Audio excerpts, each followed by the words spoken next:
Donald Sinden takes the lead in a whodunit written by John Dixon Carr in the 1930s about a man whose little wager leads to a simply baffling murder mystery.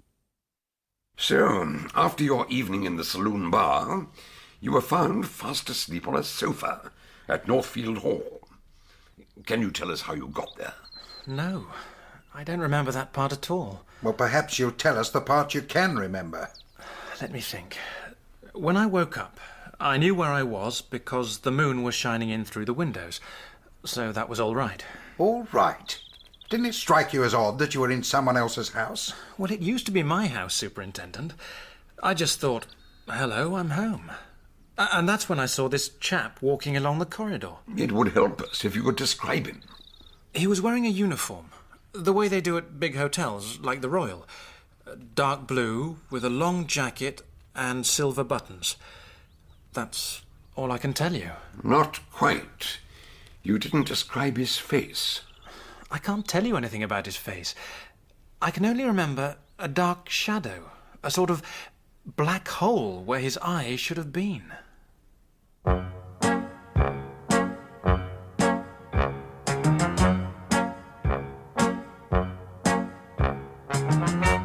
We present To Wake the Dead, a Dr. Fell mystery by John Dixon Carr, dramatised for radio by Peter Ling, with Donald Sinden as Dr. Fell. Part 1, The Riddle of the Stone.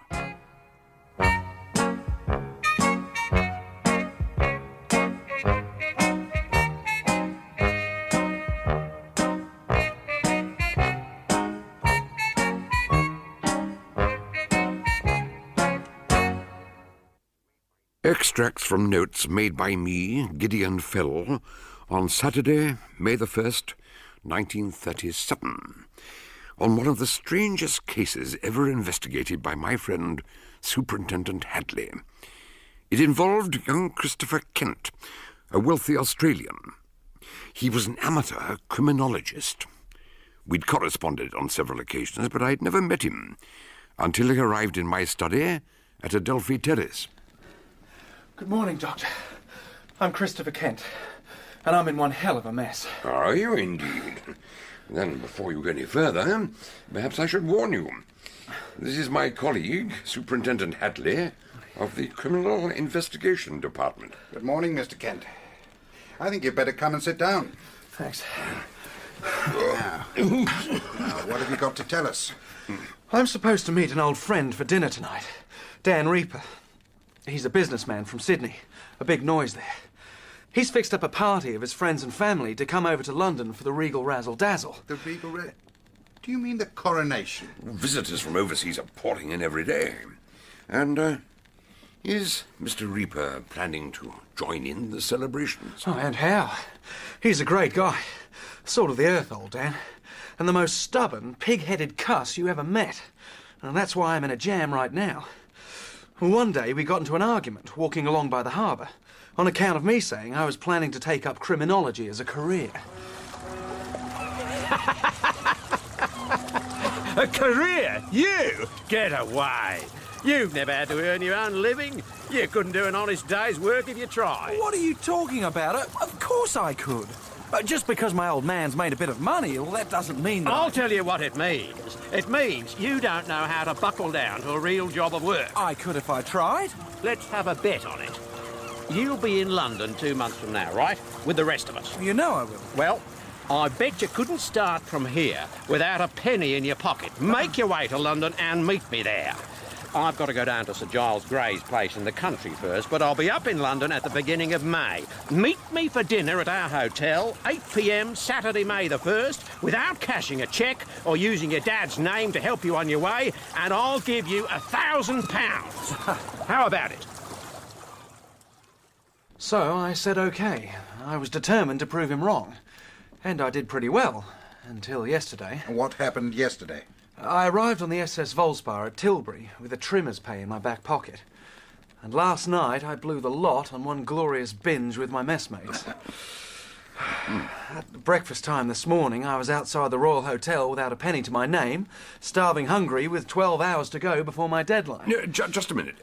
Did you say the Royal Hotel? Yes, near Piccadilly Circus. Dan had booked some rooms there for his party. Why? It's just a coincidence. No, please, carry on. And I'll tell you another thing. This may be May Day, but there was a darn cold wind blowing. When I saw a flake of white sailing down through the air, I thought it was starting to snow. But it wasn't. It was a card. This card. The Royal Hotel, room 707 double, 21 shillings and sixpence. This charge includes room, bath and breakfast. Breakfast. That did it. It had just gone 7:30. With any luck, the occupants of room 707 wouldn't be up and about yet. OK, it was fraud, but my stomach was rumbling. I showed the waiter the card, and he brought my bacon and eggs without a word. But, just as I was finishing, a gent in pinstripes came over to my table. I wonder, might I have a word with you, sir? Yes. What is it? I'm sorry to trouble you, but you are the gentleman from 707? That's right. Of course. The room you're in was occupied until 2 days ago by an American lady who is sailing home to New York this evening. She rang late last night, but we didn't like to disturb you until this morning. She'd just discovered she'd left behind a valuable bracelet. She put it in the back of the bureau drawer and forgot about it. I know it's an imposition, but if we find the bracelet, we could get it to Southampton in time to catch the boat. Would you mind coming upstairs with me to look in the bureau? Well, the thing is, I've got to go out right away, an appointment. But you have my permission to go up and find the bracelet. Well, under the circumstances, I hardly What like circumstances? to... Your good lady being asleep and having hung a quiet sign on the door. It wouldn't do for us to disturb her. But it won't take more than a few moments, I'm sure. If you wouldn't mind coming up with me, you can go in first and explain to your wife. I didn't have any choice. With the manager at my elbow, I made my way into one of the lifts, and we ascended slowly to the top floor. I'm sorry the other lift isn't functioning at present. You probably noticed we have workmen repairing the winding gear at the top of the shaft. But it should be operating again by this afternoon. We've had 2 teams of engineers working all round the clock in order to get the job done as soon as possible. I hope they didn't disturb you last night. No, not at all. I'm afraid I seem to have left my key in the room. Don't worry, I have pass keys to every door. Here we are. After you. The corridor was L-shaped, and room 707 was on the inner corner. Just around that corner was the door to 707, where the manager produced a keyring. As he selected a key, I noticed the quiet label on the doorknob, and saw that someone had scrawled 2 words across it in red ink. Dead woman. Perhaps it was meant as a joke, but somehow it sickened me. I turned it round so the back of the card was showing where the manager unlocked the door. After you, sir. If you just wait here a moment. Of course, sir. As I said, you'll find the bracelet at the back of the bureau drawer. Thank you. I expected to find an indignant couple sitting up and yelling at me, but the room was silent, and the bed had not been slept in, and nothing stirred, except the hairs at the back of my neck. As I realised that the sign outside the door had not been a joke. In the middle of the room, there was a wardrobe trunk. What? And the kind that stands up on end and opens out like a book. It was partly open. On the floor lay the body of a woman. A towel draped over her shoulders, and her head in between the halves of the trunk. I went closer and saw that the towel around her neck had been used to strangle her. But that was not the worst. Her face had been heavily battered until it was unrecognisable. And then there was a knock at the door. The manager was getting impatient. I had to do something. I went to the bureau and opened the drawer. I had a vague idea of grabbing the bracelet, opening the door and handing it over, just to get rid of him. But I couldn't even do that. Well, of course, the drawer was empty. How did you know that? Anyway, now I really was in a panic. until I noticed there was another door in the room, a door in the side wall. We'd passed it on our way from the lift. In a jiffy, I was through that door and running downstairs, and I never stopped running till I got here. You've got to believe me. I swear I didn't kill that woman. Look, I know it was a fool to cut and run like that, but... It wasn't the best of plans, but I don't suppose there's been any great harm done. Provided you can answer one question. Hadley. Yes. And never mind last night. Where were you a fortnight ago? The night of April the 15th? Like I told you, on board the SS Volspar. That should be easy enough to prove. What do you think, Doctor? I think I do not like this business. It's brutal and unreasonable, but I feel sure that you're telling us the truth. Thank you.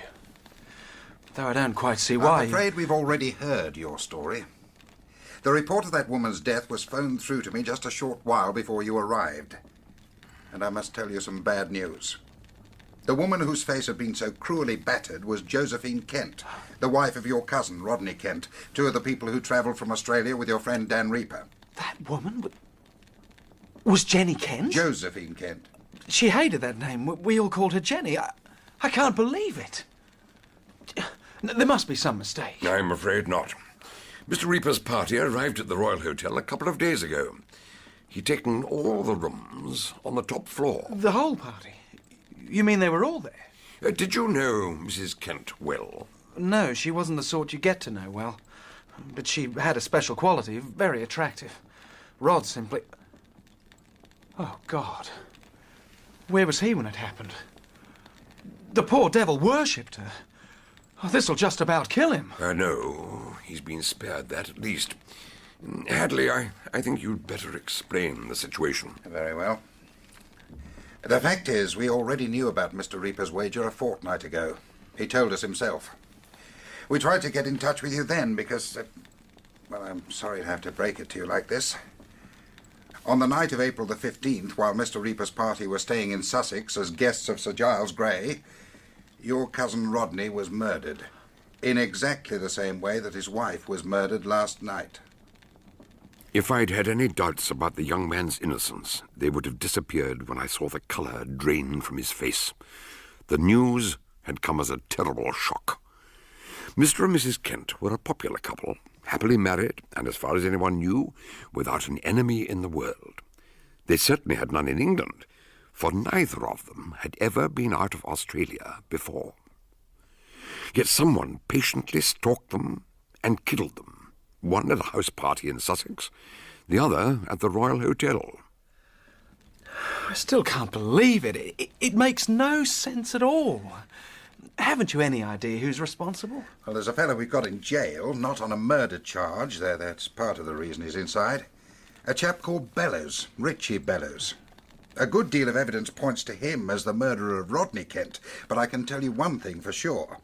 Whether or not he killed Mr. Kent, he couldn't have killed Mrs. Kent because he's been in jail for the past fortnight. Yeah, but if I might remind you, in Bellow's statement, he claimed that... Bellow's statement can't be true.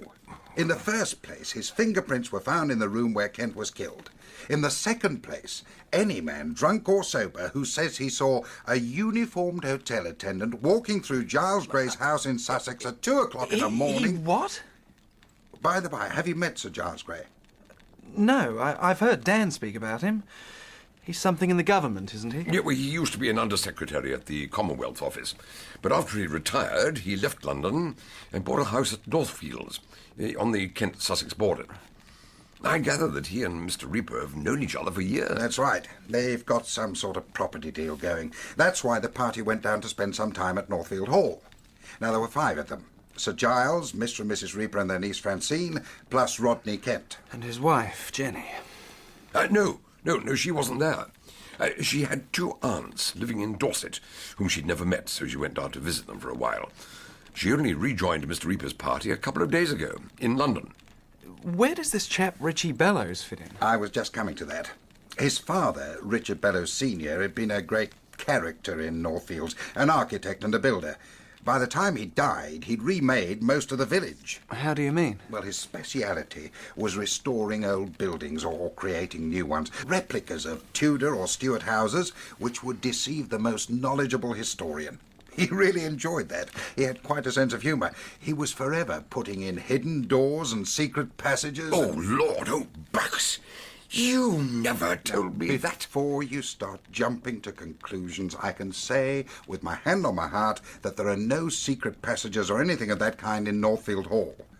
He built that for his own pleasure, and lived there for 20-odd years until he died, when Sir Giles Grey moved in. You still haven't told me about his son. Oh, Richie Bellow Jr. Well, he's a problem. He was brought up at Northfield Hall, and he's a brilliant chap in his way, with amazing powers of observation, a photographic memory. If you riffle through a pack of cards, he can name every card he saw in order. Sir Giles asked him round to amuse his guests soon after they arrived. But you say he's a problem. Well, so he is. When the old man died, he was left very well off, but he's bone idle. He blames that on the fact that he has a paralysed left arm, which gives him an excuse to laze around doing nothing. After he started hitting the bottle, everything went wrong. The slump nearly bankrupted him, and his wife died of typhoid in some foreign holiday resort. He had to sell the Hall for a song. He's been living in digs since then, and he's become the village drunk. Sir Giles was sorry for him, and invited him to drop in whenever he liked, and he still has his own keys. Yes, and whenever he gets drunk, he wanders back to the old place automatically. And he was there the night Rod was killed. He spent the evening at the pub, as usual, until they turned him out. Then he took a bottle of scotch with him and was last seen heading for the churchyard. When Dan Reaper got up to go to the bathroom, he saw Bellows stretched out on a sofa in the corridor, dead drunk. So he knocked on Sir Giles's door, and together they tried to rouse Bellows. He said it was like trying to wake the dead. Then they saw Rodney Kent's door was open. They found your cousin lying at the foot of the large four-poster bed, strangled, with a hand towel round his neck. His face had been bashed with a dozen blows from a blunt instrument, which so far has not been found. So you arrested Bellows? Only on a charge of housebreaking. We had no evidence against him, and as I told you, his left arm is paralysed. The doctor said it would be impossible for him to strangle anyone. Moreover, he had no motive for killing Rodney Kent, who was a stranger to him. We interrogated him next day in his cell at the local police station, but without much success. So, you were found fast asleep on a sofa at Northfield Hall. Can you tell us how you got there? No, I can't remember that part at all. Perhaps you'll tell us the part you can remember. Let me think. When I woke up, I knew where I was because the moon was shining in through the windows, so that was all right. All right? Didn't it strike you as odd that you were in someone else's house? Well, it used to be my house, Superintendent. No, I just thought, hello, I'm home. And that's when I saw this chap walking along the corridor. It would help us if you could describe him. He was wearing a uniform, the way they do at big hotels, like the Royal. Dark blue, with a long jacket and silver buttons. That's all I can tell you. Not quite. You didn't describe his face. I can't tell you anything about his face. I can only remember a dark shadow, a sort of black hole where his eyes should have been. He just walked on into the darkness, and I couldn't see him anymore. Oh, and he was carrying a little tray, the sort they use for visiting cards. Something about the way he walked put me in mind of a hotel attendant. Hotel attendant? Didn't it surprise you to see a hotel attendant walking through a private house in the middle of the night? I never really thought about it. I just rolled over and went back to sleep. Nonsensical, isn't it? A silver salver. For what? For carrying a weapon? Mind you, I'm not saying Bellows is imagining things, but if he's telling the truth, where are we? Oh, don't forget, your village drunk is the man who can describe a shop window full of articles after one glance. If we can persuade him to remember what he really saw, we may get at the truth. Well, I suppose it's possible that Bellows murdered Mr. Kent that night, and someone else used the same method in the story about a phantom hotel attendant to kill Mrs. Kent a fortnight later. Do you really believe that? I don't know what I believe. But the same people were present at the hotel. Mr. and Mrs. Reaper and her niece Francine Forbes, Sir Giles Grey. Grey came up to London with them. Why? For the coronation. I understand he's used his influence to book a row of seats on one of the balconies along the Mall. I see. Talking of Jenny, after Rod was killed, couldn't she tell you anything to throw some light on it? No. As I say, she was with her aunts in Dorset when it happened. She was half out of her mind when we found her and broke the news. She stayed on in the care of the local GP until she was well enough to rejoin the party in London. And a couple of nights later, last night in fact, she was murdered. Well, Doctor, can you make any sense of it? Not at present, I'm sorry to say. I can only indicate a few points that seem interesting. I'm interested in towels, I'm interested in buttons, and I'm interested in names. Names? Or their permutations. Now, might I suggest that we make a start by visiting the hotel? Good morning, gentlemen. I'm Kenneth Hardwick, the duty manager. I'm very pleased to meet you, even under such unhappy circumstances. If you'd care to come into the office, perhaps we can discuss the situation. Thank you. After you, Mr. Kent. Dr. Fell, would you like this chair, or... No, I think the sofa will suit me better. As you wish. Now then, Superintendent, you were inquiring about Mr. Reaper's party. Yes. Now, I understand he reserved one entire wing on the top floor. That is so. I have a ground plan here, which shows the layout of the rooms. Room 707 on the corner is where the body was found. As Mr. Kent already knows. I'm not likely to forget it. If you'd explained the situation at the time... Never mind that. I notice room 707 faces 701 and 2. According to this, they're occupied by Mr. and Mrs. Reaper, and 703 and 4 are Sir Giles Grey's suite. Yes, and opposite, next to 707, is 706. Miss Francine Forbes, Mrs. Reaper's niece. So Fran must have been in her room while Mrs. Kent was attacked next door. Apparently the young lady is a sound sleeper. And the walls are thick. They have to be to muffle the sounds of traffic in the street. There seems to be one room you overlooked. Number 705, round the corner, in between the fire escape and the linen cupboard. There's no name against room 705. That room was provisionally reserved for you, Mr. Kent. Mr. Reaper was hoping you would arrive, but as he hadn't heard from you, it's still vacant. It's ironic, isn't it? If you'd only known about it this morning, you could have had your own room and your own breakfast. I gather that until 2 days ago, 707 had been occupied by an American lady who claims she left her bracelet in the bureau. Mrs. Jopley Down, yes. Though I don't know why you put it like that. She did leave her bracelet there. I found it myself when I went in and found Mrs. Kent. But that's impossible. I beg your pardon?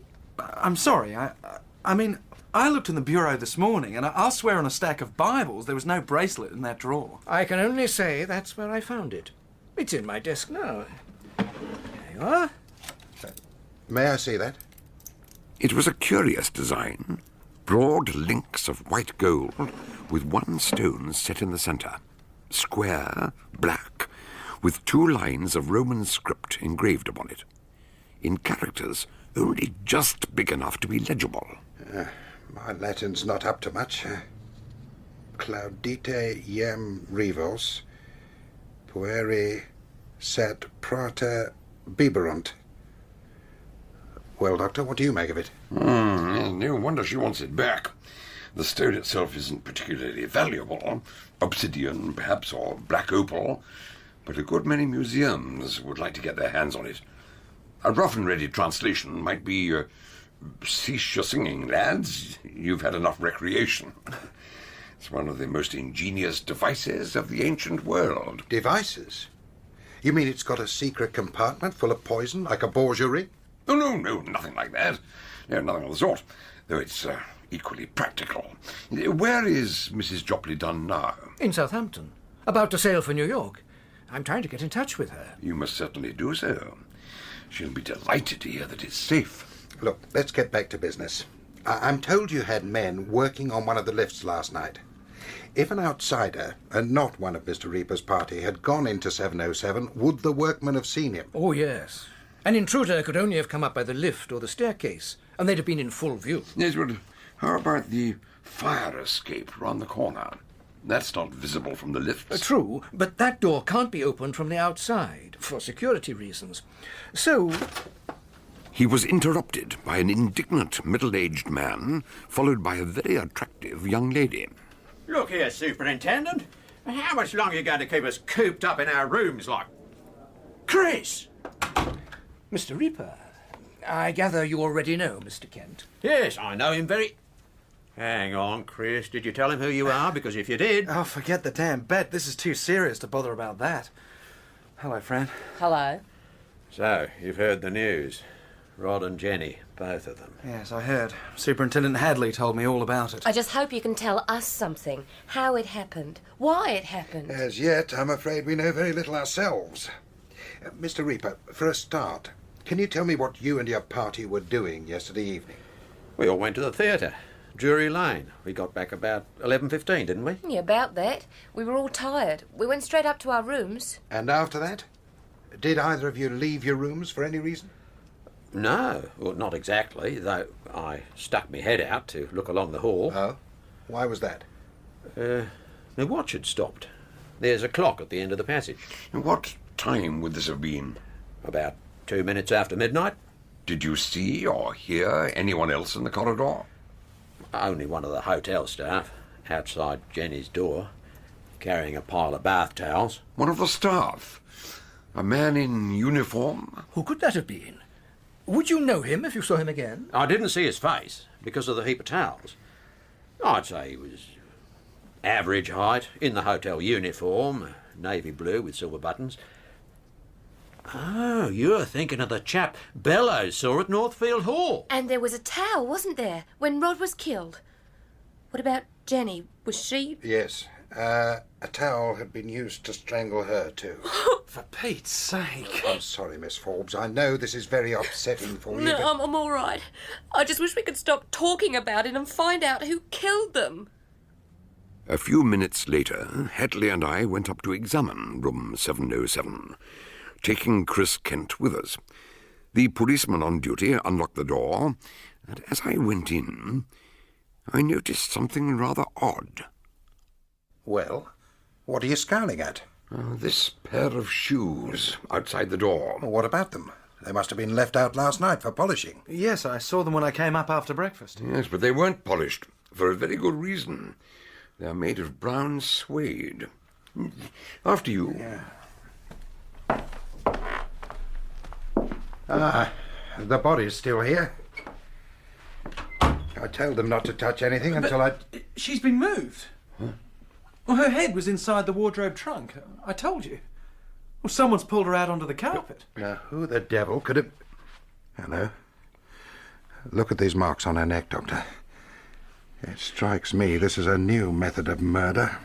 Thin red wheels on both sides. So she wasn't strangled with the towel? No. She was knocked unconscious and put between the jaws of the trunk, which were then pushed together. The blows to the face were presumably an afterthought. This is one murderer I'm going to catch if it's the last thing I do. What have we got there? The dead woman sign. It was still hanging on the door. I wonder where the red ink came from. Jenny's pen, I'd imagine. She always used red ink. I don't know why. You'll probably find it in her handbag. It's on the bedside table. Let's have a look. That's odd. No money.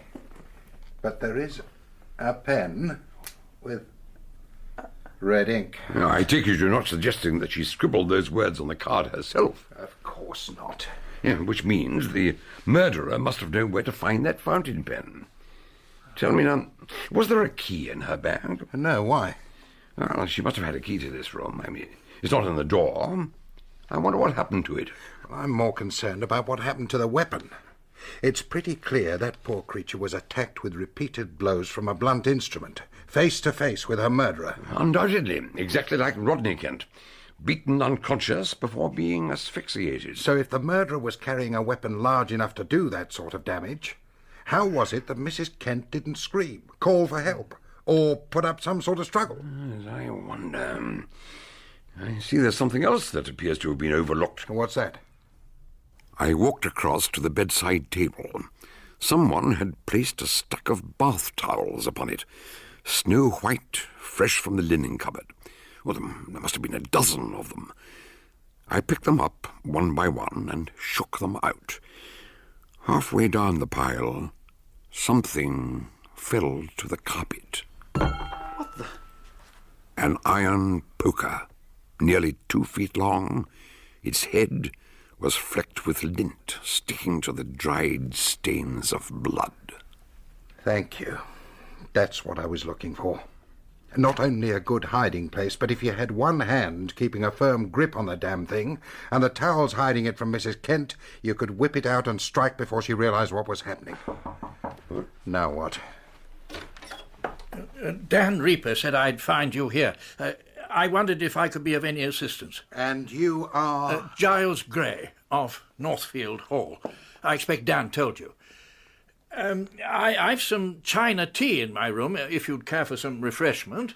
Thank you, Sir Giles. I'm afraid we're rather busy at the moment. Well, we're very glad to meet you. I've been hoping to have a word with you. As an outsider, an onlooker, so to speak, your views would be most interesting. I fear I can't tell you much, Doctor. I know no more about this wretched business than I did about the murder in my own house. But what can you tell us about Mr. Reaper's group? I mean, in general terms. In general terms, I can only say, in all honesty, up to the moment Rodney Kent was killed, I'd never had so much fun in my entire life. Fun? Well, I'd been a minor government official, a city businessman. Pretty straight-laced life all round. When Dan and his friends entered my house, they turned it upside down. They strummed the piano, played childish games. One night, I found myself blindfolded, clumsily pinning a paper donkey's tail to Mrs. Reaper's derriere. And I loved every minute of it. Until the night of the murder. Yes.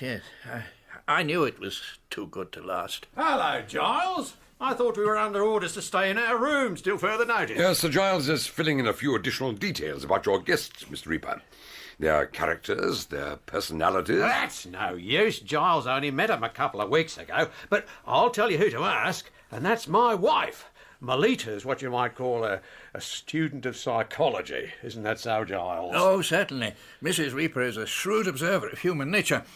She's told me things about the Australians I'd never even dreamed of. Yeah, well, let's not go into all that now.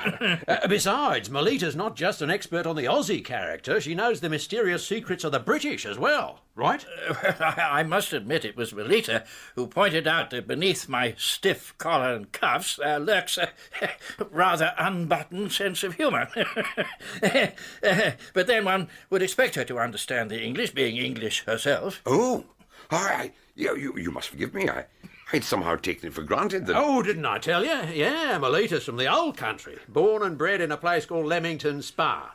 That's English, isn't it? Definitely. Though Melita isn't a very common name in this country. It's short for Carmelita. I believe she was the heroine of a novel by a lady called Ethel M. Dell. Melita's ma was a great one for novels. Anyhow, when her old man inherited one of the biggest sheep stations in Queensland, the family moved out there, lock, stock and barrel. And that's when you met? Well, what with her pa being in wool and me being pretty big in underwear... I beg your pardon. We met at a trade fair. I always say it was a pair of drawers that brought us together.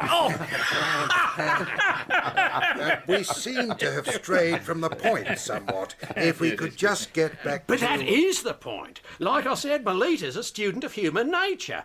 British as well as Australian. She'll tell you every little thing you want to know. Take my word for it.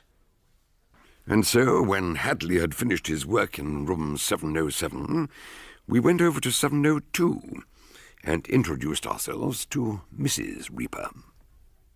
Oh, I know it's all very dreadful, Chris, but I must say it's rather inconsiderate. We were looking forward to a nice holiday, but it seems as if there's always something wherever I go. Did you have a nice trip out, dear? Listen, Mita, the superintendent and Dr. Fell have a few questions they want to ask. There are a couple of things we'd like to know. Yes. Yet there are several things I'd like to know myself. I mean, the prices in the shops over here just take my breath away. I saw a hat in Bond Street yesterday. I could get the same thing in Sydney for half the price. Poor Jenny.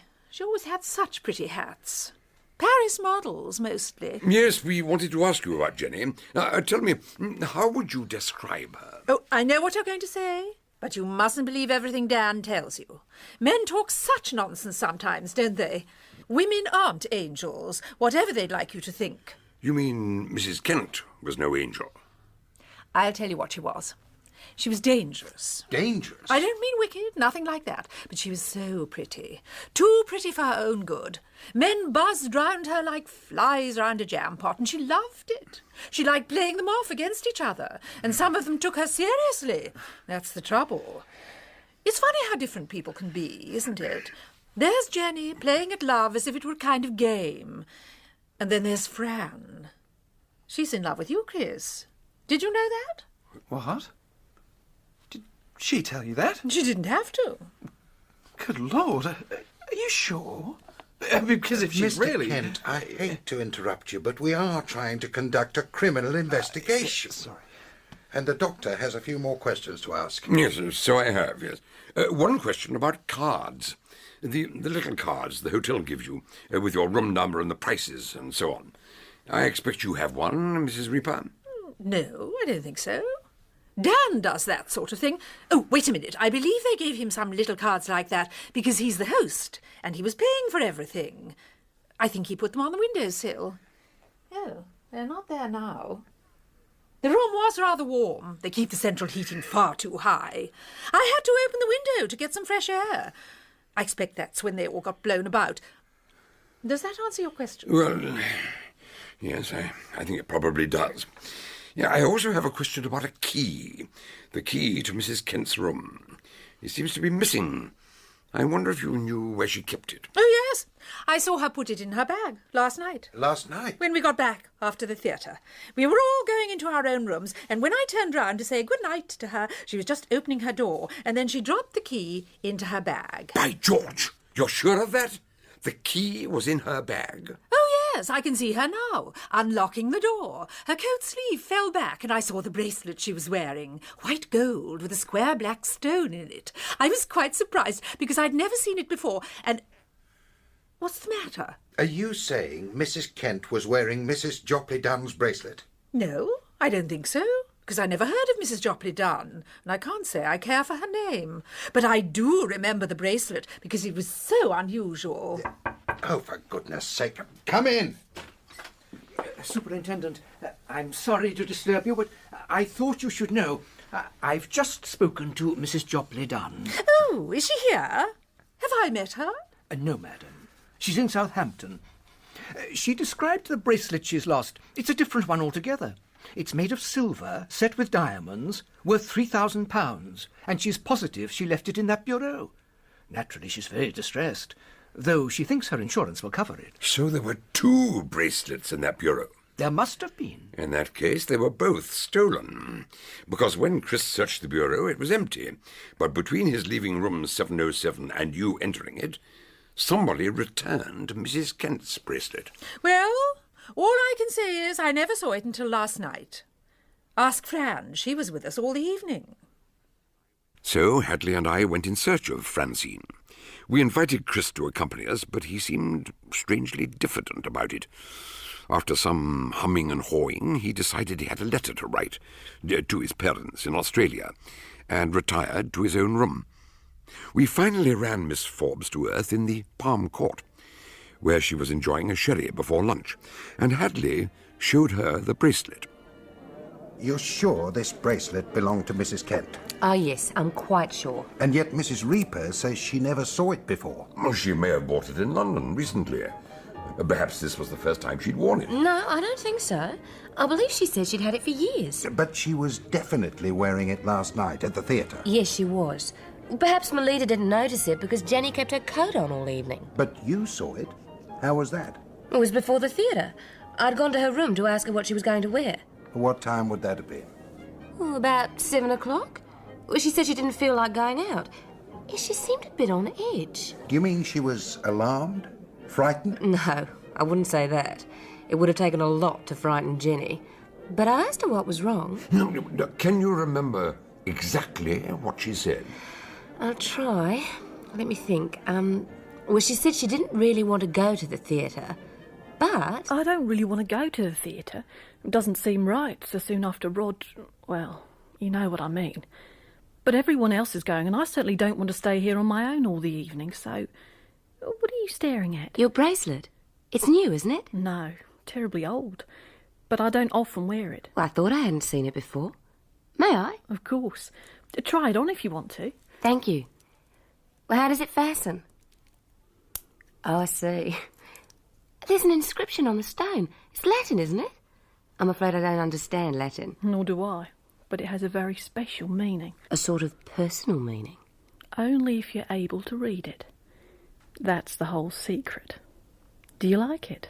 It's very unusual, but yes, I do. Fran, if anything ever happens to me, I don't suppose it will, but if it did, I'd like you to have it. Was she a close friend of yours? Not really. I'm not sure whether she even liked me. It was hard to tell with Jenny. But now the bracelet will have a very special meaning for you. Only if you're able to read it. That's the whole secret. I wonder what she meant by that. Do you know of any love affair she might have had? Before her marriage? Or afterwards? No, Jenny wasn't like that. I mean, she even disapproved of divorce. You'd be surprised how devilishly respectable some murderers can be. Surely you're not suggesting she... I'm just putting forward a hypothesis. Mr. A falls in love with Mrs. B, but Mrs. B is far too respectable for a divorce. So she gets together with Mr. A, and they murder Mr. B. No, that's ridiculous. If you mean Rod was... Bear with me for a moment. Now, suppose after the first murder, Mr. A and Mrs. B fell out. If Mr. A turned against Mrs. B, he might have a very strong motive for wanting her out of the way. Well, steady on. 1 minute we're discussing matrimony, and the next you're plotting a double murder with a mythical Mr. A. If there was, or is, another man in the case, we ought to have found some trace of him by now, surely. Well, perhaps we were looking in the wrong direction. Perhaps Mr. A gave Mrs. B the bracelet. I think if we find Mr. A, we'll be very close to finding the murderer. Oh, no, you won't. What? Sir Giles? Forgive me, I couldn't help overhearing. I've been wondering whether to take the plunge and make a full confession. And now you've helped me make up my mind. All right, Superintendent. I'm the man you're looking for. Look here. Now, if you're about to make a formal statement, I have to caution you that... No, I didn't kill her, if that's what you think. I was in love with her. And your reconstruction was at fault on one other point. The bracelet. You mean you didn't give it to her? No. She gave it to me.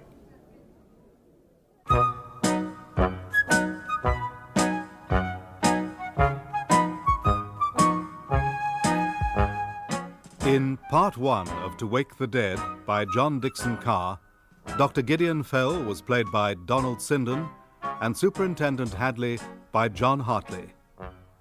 Sir Giles Grey, Richard Johnson. Chris Kent, David Brooks. Melita Reaper, Wendy Craig. Dan Reaper, John Rowe. Francine Forbes, Tracy Ann Oberman. Richie Bellows, Roger May. Kenneth Hardwick, Hugh Dixon. Jenny Kent, Sarah Rice. To Wake the Dead is dramatised for radio by Peter Ling and directed by Enid Williams. Now Donald Sinden plays John Dickson Carr's detective, Gideon Fell, in the second and concluding episode of To Wake the Dead. It's set in the days before the 1937 coronation of King George VI and was published in 1938. Extracts from notes made by me, Gideon Fell, on the night of Monday, May the 3rd, 1937. A group of Australians, in England for the coronation, had been guests of Sir Giles Grey at Northfield Hall. Dan and Mita Reaper, their niece Fran, and another couple, Rodney Kent and his wife Josephine, known as Jenny.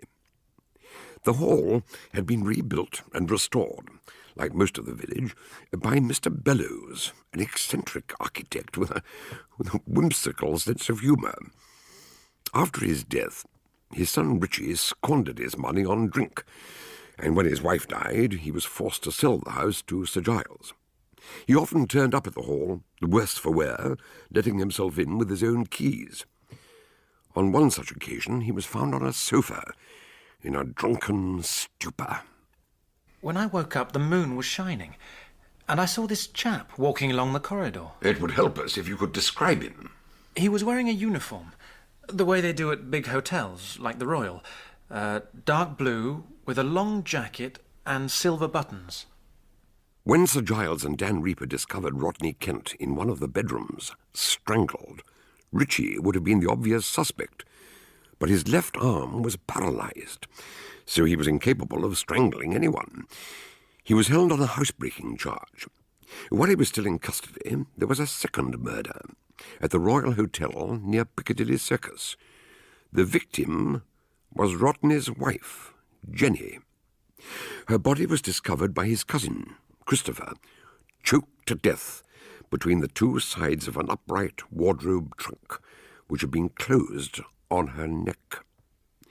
Earlier that evening, she had shown Fran a bracelet containing a black stone with an inscription in Latin.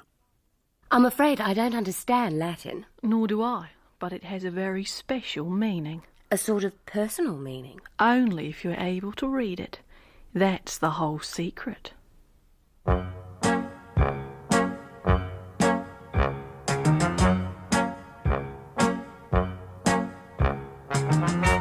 We present To Wake the Dead, a Dr. Fell mystery by John Dickson Carr, dramatised for radio by Peter Ling, with Donald Sinden as Dr. Fell.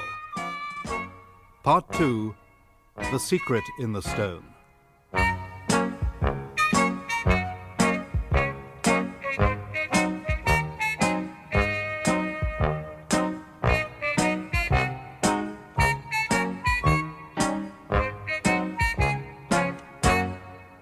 Try as we might, we could make no sense of Mrs. Kent's death, until Hadley hit upon a possible explanation.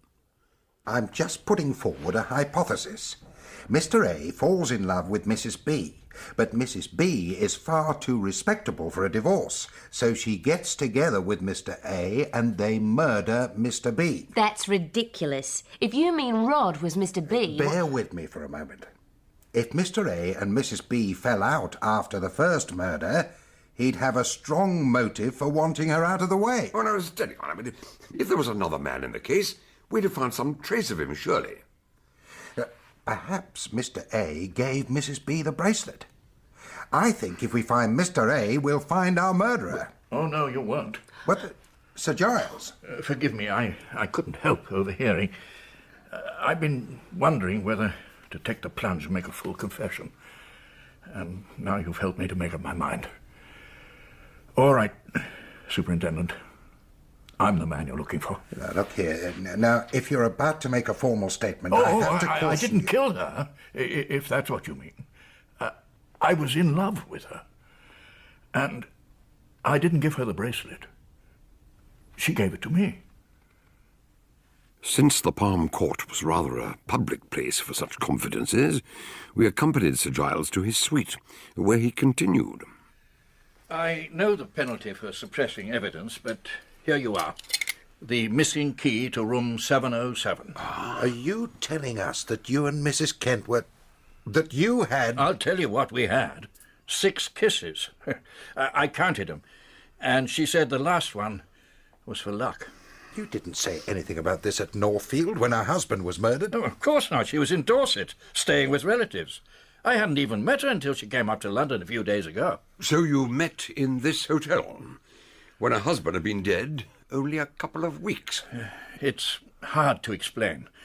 I can only say nothing like it ever happened to me before. There was something about Jenny. She was very attractive, but I wasn't attracted immediately. Somehow she let me know that she found me attractive. I was so flattered. I wondered if I might actually fall for her. And before I knew it, I had.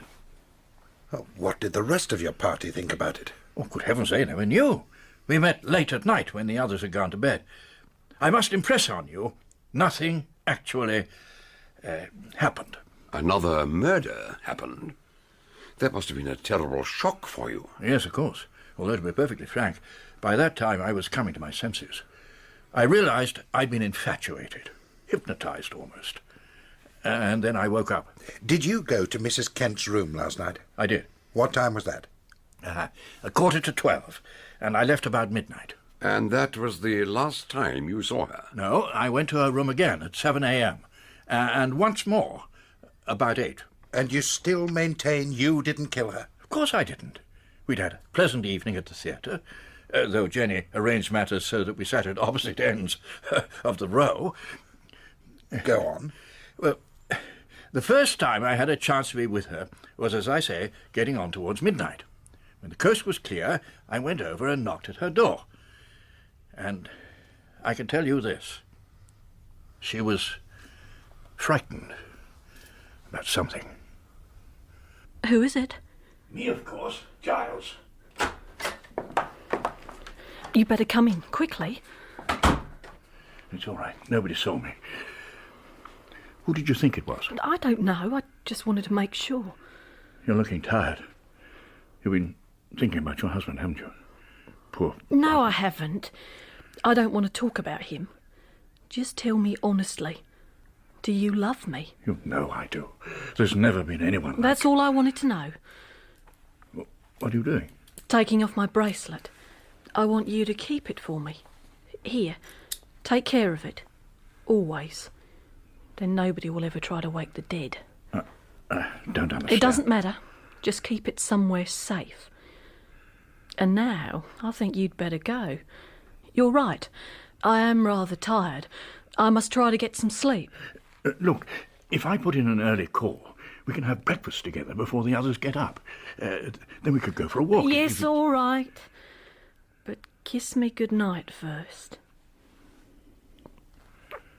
Dear Giles. And one more for luck. Damn. Who the dickens? How do I know? You'd better slip out through the side door. Go on, quickly. All right, I won't be a moment. So I ducked out and nipped back here. Then I rang down to the desk and asked to be called at 7:15. You didn't see who was knocking at the door? No. You don't mean that was it? Oh, my God, I never thought. Well, tell us what happened in the morning. When I got my early call, I washed and dressed quickly. I wanted to keep my appointment with Jenny, though by then I was having second thoughts about the whole thing. Why was that?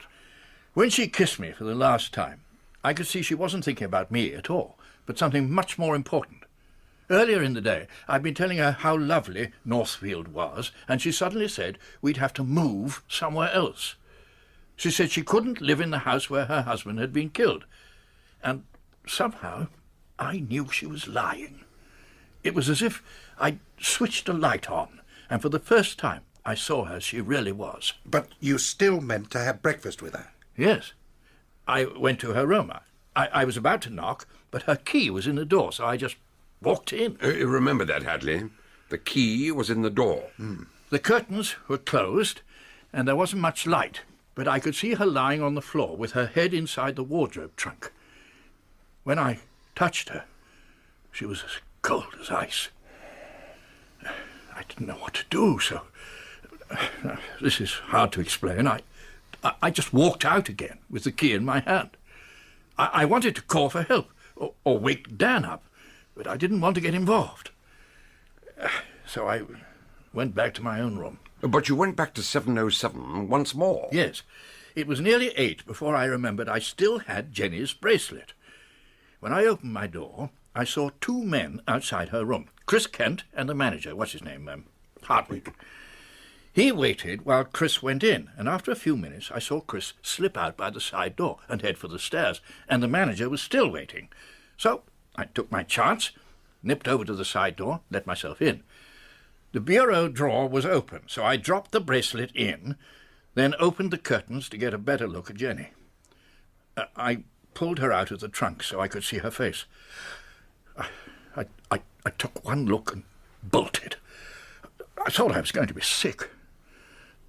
Back in my room, I realized I still had the damn key in my hand. I suppose it's too early to ask whether you believe me. Well, it was certainly wise of you to come clean, Sir Giles. And your story fits all the known facts. As long as the night staff confirm your early call, I don't think you've much to worry about. Thank you. In that case, I feel it would be better, whilst this wretched business is still hanging over us, if I took my party down to Northfield Hall. That is, if you have no objections, Superintendent. None whatever. We shall see you down there. I still have a few questions which need to be answered. So had I. That evening I invited Fran and Chris to supper in the restaurant. They arrived early, and I was a little late. Well? Well, what? What do you mean, well, what? I don't mean anything. Nothing at all. Well, why say things that don't mean anything? Oh, you can be so infuriating sometimes. You just sail through life without ever noticing what other people have... Well, people like Jenny, for instance. Well, what about Jenny? I suppose you're going to tell me you never even noticed she was making a play for you. Jenny? Oh, what absolute rubbish. It's not rubbish. She jolly well was. Hello. Sorry I'm late. Much as I hate to interrupt this conversation, I think the waiter would like to take our orders. Oh, yes. Sorry. During the evening, we talked of other things, but when the meal was over and we were sitting over our coffee, we returned to the same inevitable topic.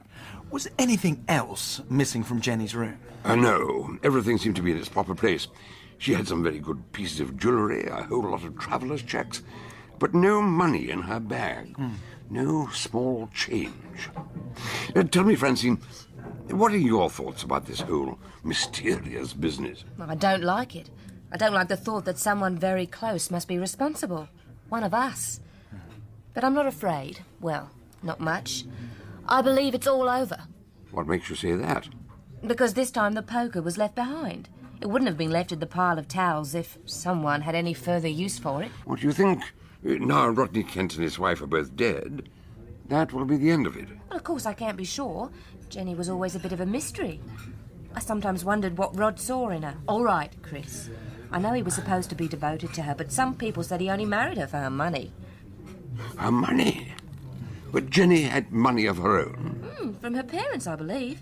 And she certainly had a very expensive taste in clothes. Great heavens, what a duffer I've been, what a thundering idiot. Why did nobody tell me? What difference would it have made? It's only gossip after all. It could also have been a motive for murder. Doctor, if you know anything or guess anything, you must tell us. Please. No, I mustn't. I can't. I think perhaps I understand half this affair. With luck, I may hit upon the other half. But I don't want to raise your hopes or put you off guard, just in case. You think there's still danger? No, there's no danger. If you keep your door locked at night. But you can tell me what you know or surmise about the case. If you were asked to pick the most likely murderer, who would you choose? Chris? Well, my trouble is I've studied too much criminology. By all the laws of logic and deduction, I can see only one possible murderer, and yet... No, I'm going to write a name on the back of this receipt. Now,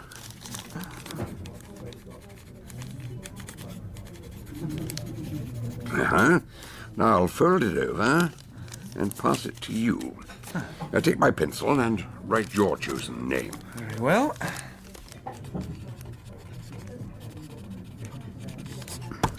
There you are.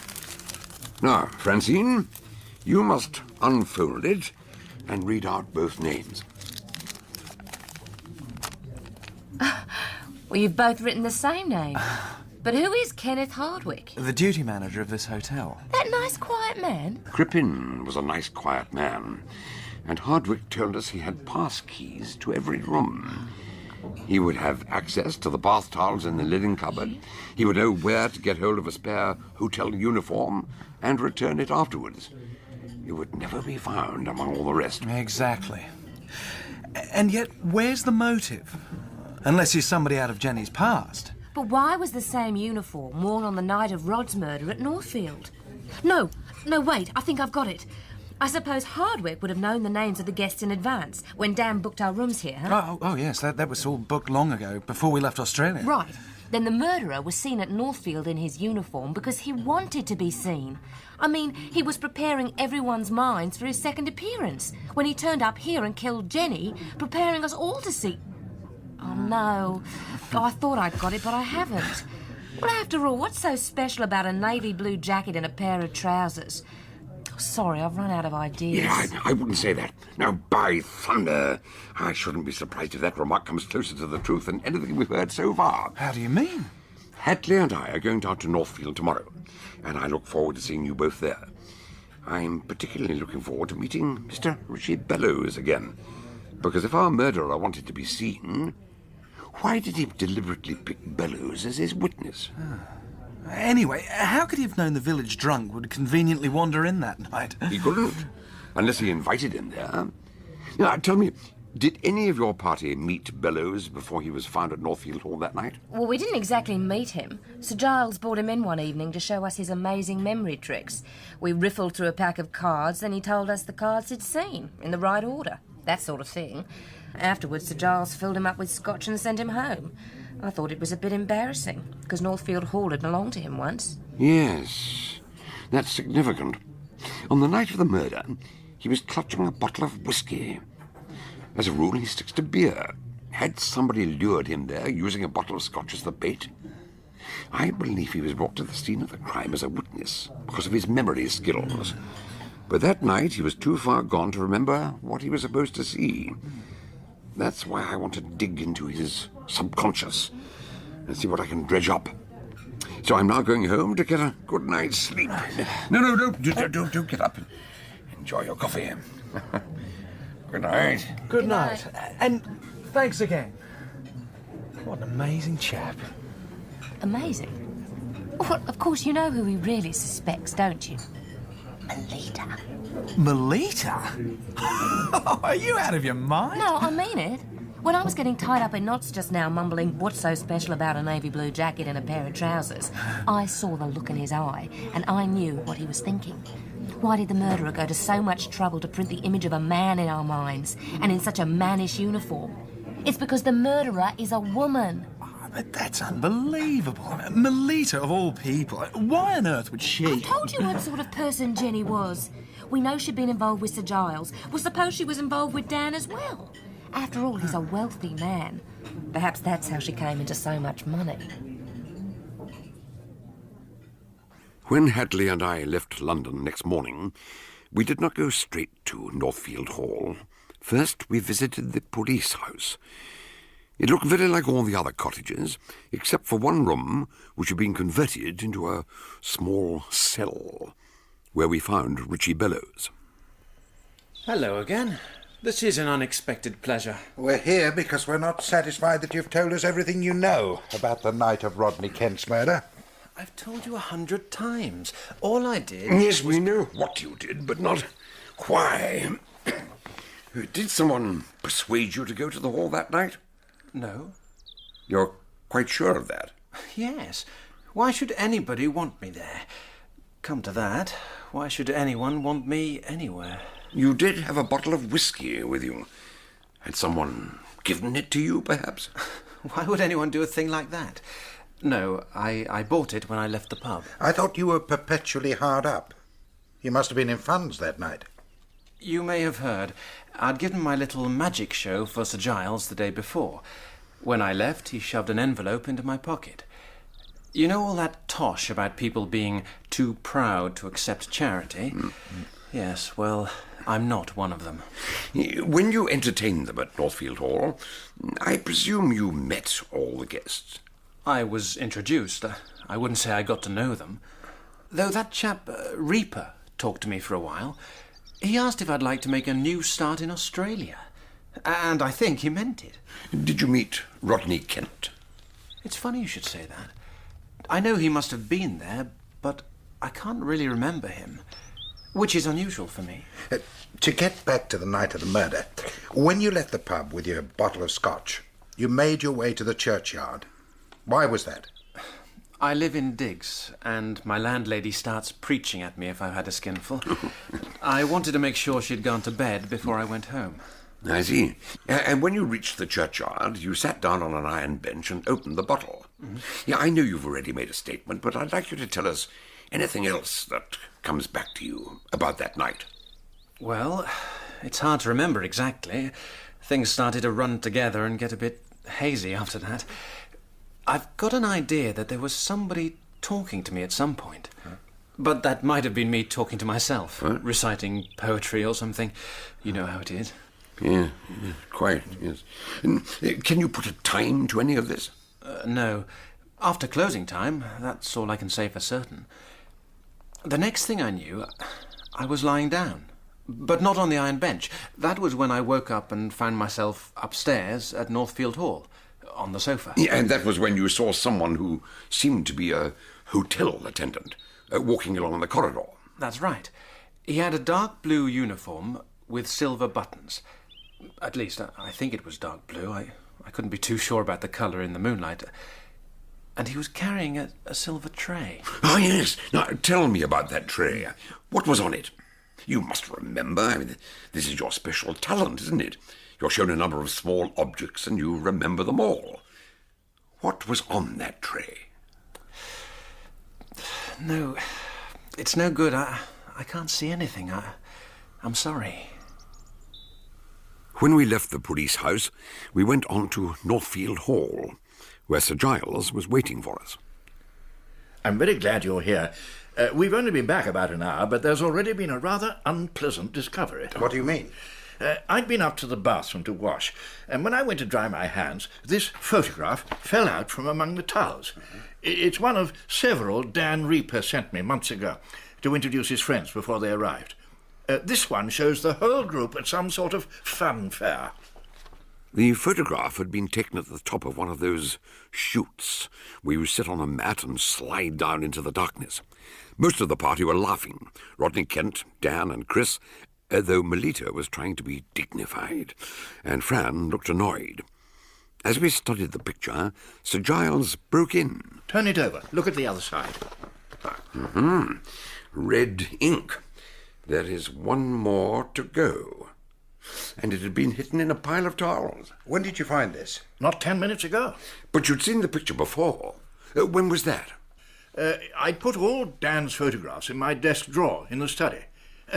Let me show you. The study was at the back of the house, looking out onto the garden. There was an old-fashioned roll-top desk and an inner staircase leading to the upper floor. Can you guess where this staircase leads? Mm-hmm. The upper corridor, opposite the bathroom. Anyone could have walked in here, scribbled that message on the photo, and taken it upstairs. And where do you keep the other photographs? In this drawer, if you want to see them. Oh, good God! He withdrew his hand quickly. What oozed out between his fingers looked like blood. Inside the drawer, the photographs had been torn to shreds, and a small bottle of red ink emptied over them. I hope I can be called a good host. I like my guests, I enjoy their company, but this is going too far. I can understand murder up to a point, but I cannot understand this. What have you got there? Is it a purse? I keep some small change in here in case a parcel has to be paid for or errand boy expects a tip. Luckily, it's escaped the worst of the red ink, but it's empty. I'm going to settle this. Let's find out what your guests have been doing during the past hour. Melita and Fran were sitting in the sunshine on a garden bench. Dan and Chris were in deck chairs. Briefly, Hadley explained what had happened. I never heard such tomfoolery. Are you telling me someone wrote on that photo, tore up the others and doused them in red ink, and then stole a handful of small change? Dan's right. The rest could be some sort of crazy joke, but stealing the money doesn't fit. There wasn't any money in Jenny's purse either. At the hotel, that's right. I thought it was strange at the time. When I'm travelling, I always carry some change. You never know when you're going to need it, or where. I'm sure Jenny did the same. Someone had taken it. Well, let's leave that for the moment, shall we? How long have you all been out here? Well, half an hour at least. Isn't that right, Chris? I should think so. I wasn't watching the time. I can vouch for that. I saw you both from the drawing room window. Were you in the drawing room too, Mrs. Reaper? Oh, no. I was having a bath. I suppose it was silly of me to come outside so soon afterwards, but it's such a nice day. Dan, can I have your jacket to put round my shoulders? When you say so soon, how soon exactly? How long ago did you have your bath? Let me see. I went up about 11:30, and I added some more hot water twice. So I must have been in the tub half an hour, at least. Yes, when I got out, I heard the church clock striking 12. Josephat!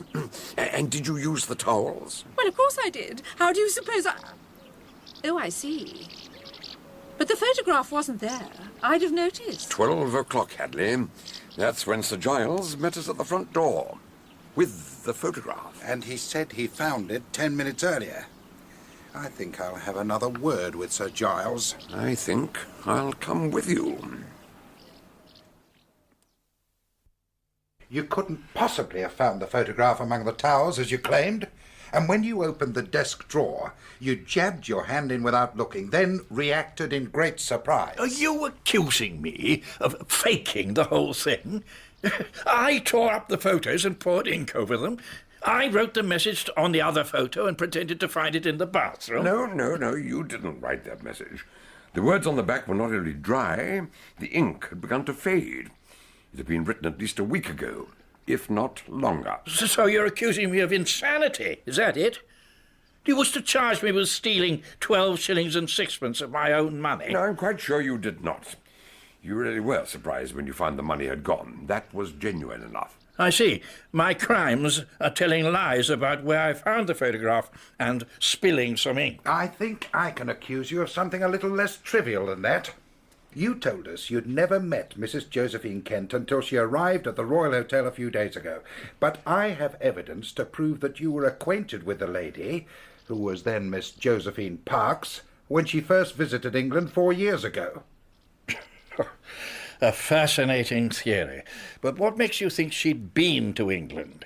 Her friends will tell you she'd never left Australia till now. So they believe. Yesterday, I saw her wardrobe trunk. It's old and battered and has travelled a long way. When she turned up in Sydney 3 years ago, she said she'd come from Adelaide, and so she had. But not recently. Well, this is all very interesting, Yes, I was interested. That's why I checked her passport, a joint passport in the names of Rodney and Josephine Kent. But in order to get it, she had to surrender her previous passport in the name of Parks. So I investigated a little further. She landed at Southampton in September 1932 and was domiciled in England until December 33 when she returned to Australia. If these are the facts, I won't bother to deny them. But what have they got to do with me? In order to take up some kind of employment over here, she needed a permit. And she came to your office for an interview. I have your signature on the form approving her application. I interviewed thousands of people. You can't expect me to remember everyone I met briefly in all that time. Her surname had changed. But she hadn't changed much in 5 years. And Dan Reaper had sent you the photographs. No doubt you recognized her. That's why they had to be torn up and obliterated with red ink. Very ingenious, very impressive, and completely wrong. At one moment you say I destroyed the photographs. Next minute you say I deliberately drew your attention to them. You can't have it both ways. If you seriously think I recognised her after all that time... I don't think you remembered her at all. But she remembered you. That's why she wrote to you. What? According to her English relatives, while she was in Dorset, she wrote 2 letters to Northfield. I imagine one was to her husband, but the other was to you. I think she was begging you, when you met in London, not to tell anyone that she'd been in England 5 years before. Being so beautiful and so self-confident, it never crossed her mind that you wouldn't remember. And being a gentleman, you agreed to what seemed a harmless deception. It amused you, it intrigued you, and that was the first step towards your infatuation. Oh, well done, Doctor. But I didn't kill her. No, I don't think you did. I admit I pretended I'd found that photograph among the towels, and I did spill the red ink over the other pictures. But that's all I did. But you didn't tear them up? No. That's how I found them in my desk this morning, and the other one undamaged with the message, "One more to go." Ah, yeah. I thought it was an attempt to frame me for the murders. When did you last look in that drawer? Probably 3 weeks ago. You say the message was written soon afterwards. I thought someone had done it this morning. That was my mistake. It was also the murderer's mistake. The threat was intended for Mrs. Kent on the night of her husband's murder. One more to go. But it wasn't discovered until after her death. While Hadley was taking a statement from Sir Giles, I explained the situation to the rest of the party. So he did know her, but he'd forgotten her. And he might have murdered her, but he didn't. That's men for you, isn't it? So unpredictable. I thought he might be guilty. I suppose I wanted him to be, because it would have cleared the rest of us. But if so, why would he have scribbled the thread on that picture a fortnight ago and then produced it today? Why, indeed.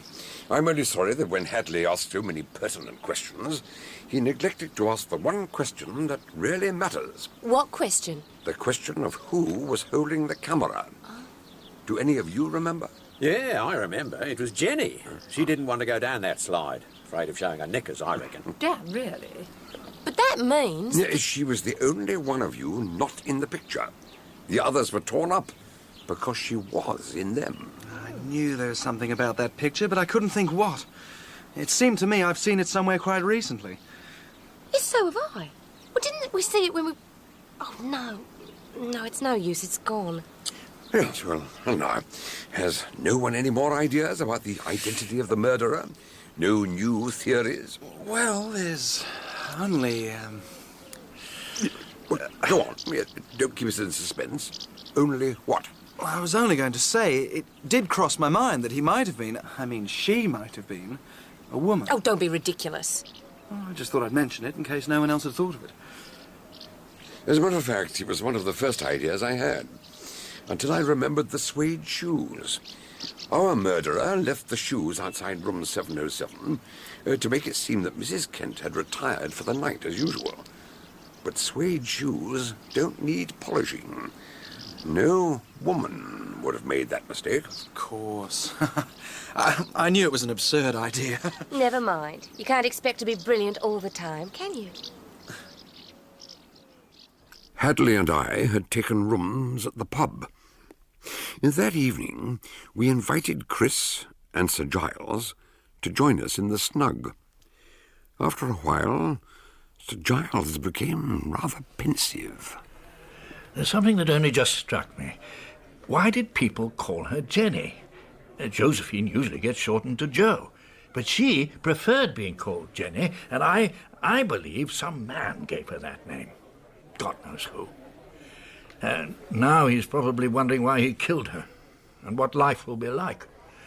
Now he hasn't got anyone to hate. Come on, old man. Don't let it get you down. I don't, but a few lines of verse keep running through my head. Mm-hmm. Say I'm weary, say I'm sad, say that health and wealth have missed me. Say I'm growing old, but add... Jenny kissed me. I've been asked a lot of questions today, Superintendent. May I ask one in return? You can always ask. Why have you got a police officer watching Francine? What? Where did you get that idea? When she and Chris returned from their walk this afternoon, I noticed a man following them, at a discreet distance. And I suspect that the reason you invited me here tonight was in order to post someone inside my house. I think I have a right to know what's going on. Is that true? You're having her watched? Just to see she doesn't get into any trouble. In fact, with any luck, we hope to get our man tonight. I see. When? And how? After closing time, when everything is quiet. When you get home, if you happen to see a police officer in the house, do nothing and say nothing. By tomorrow, I trust this case will be closed once and for all. If Fran's in any danger... No, she'll be safe.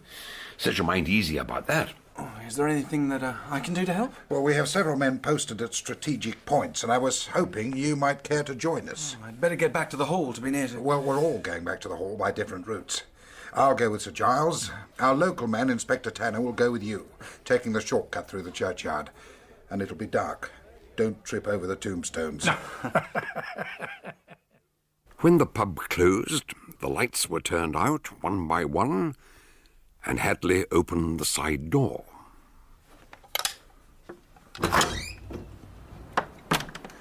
Tanner? Sir? Your men in position? Yes, sir. Right, let's get started. Chris, you'd better take this. It's only a poker from the hearth. I don't suppose the landlord will object, but you can't be too careful.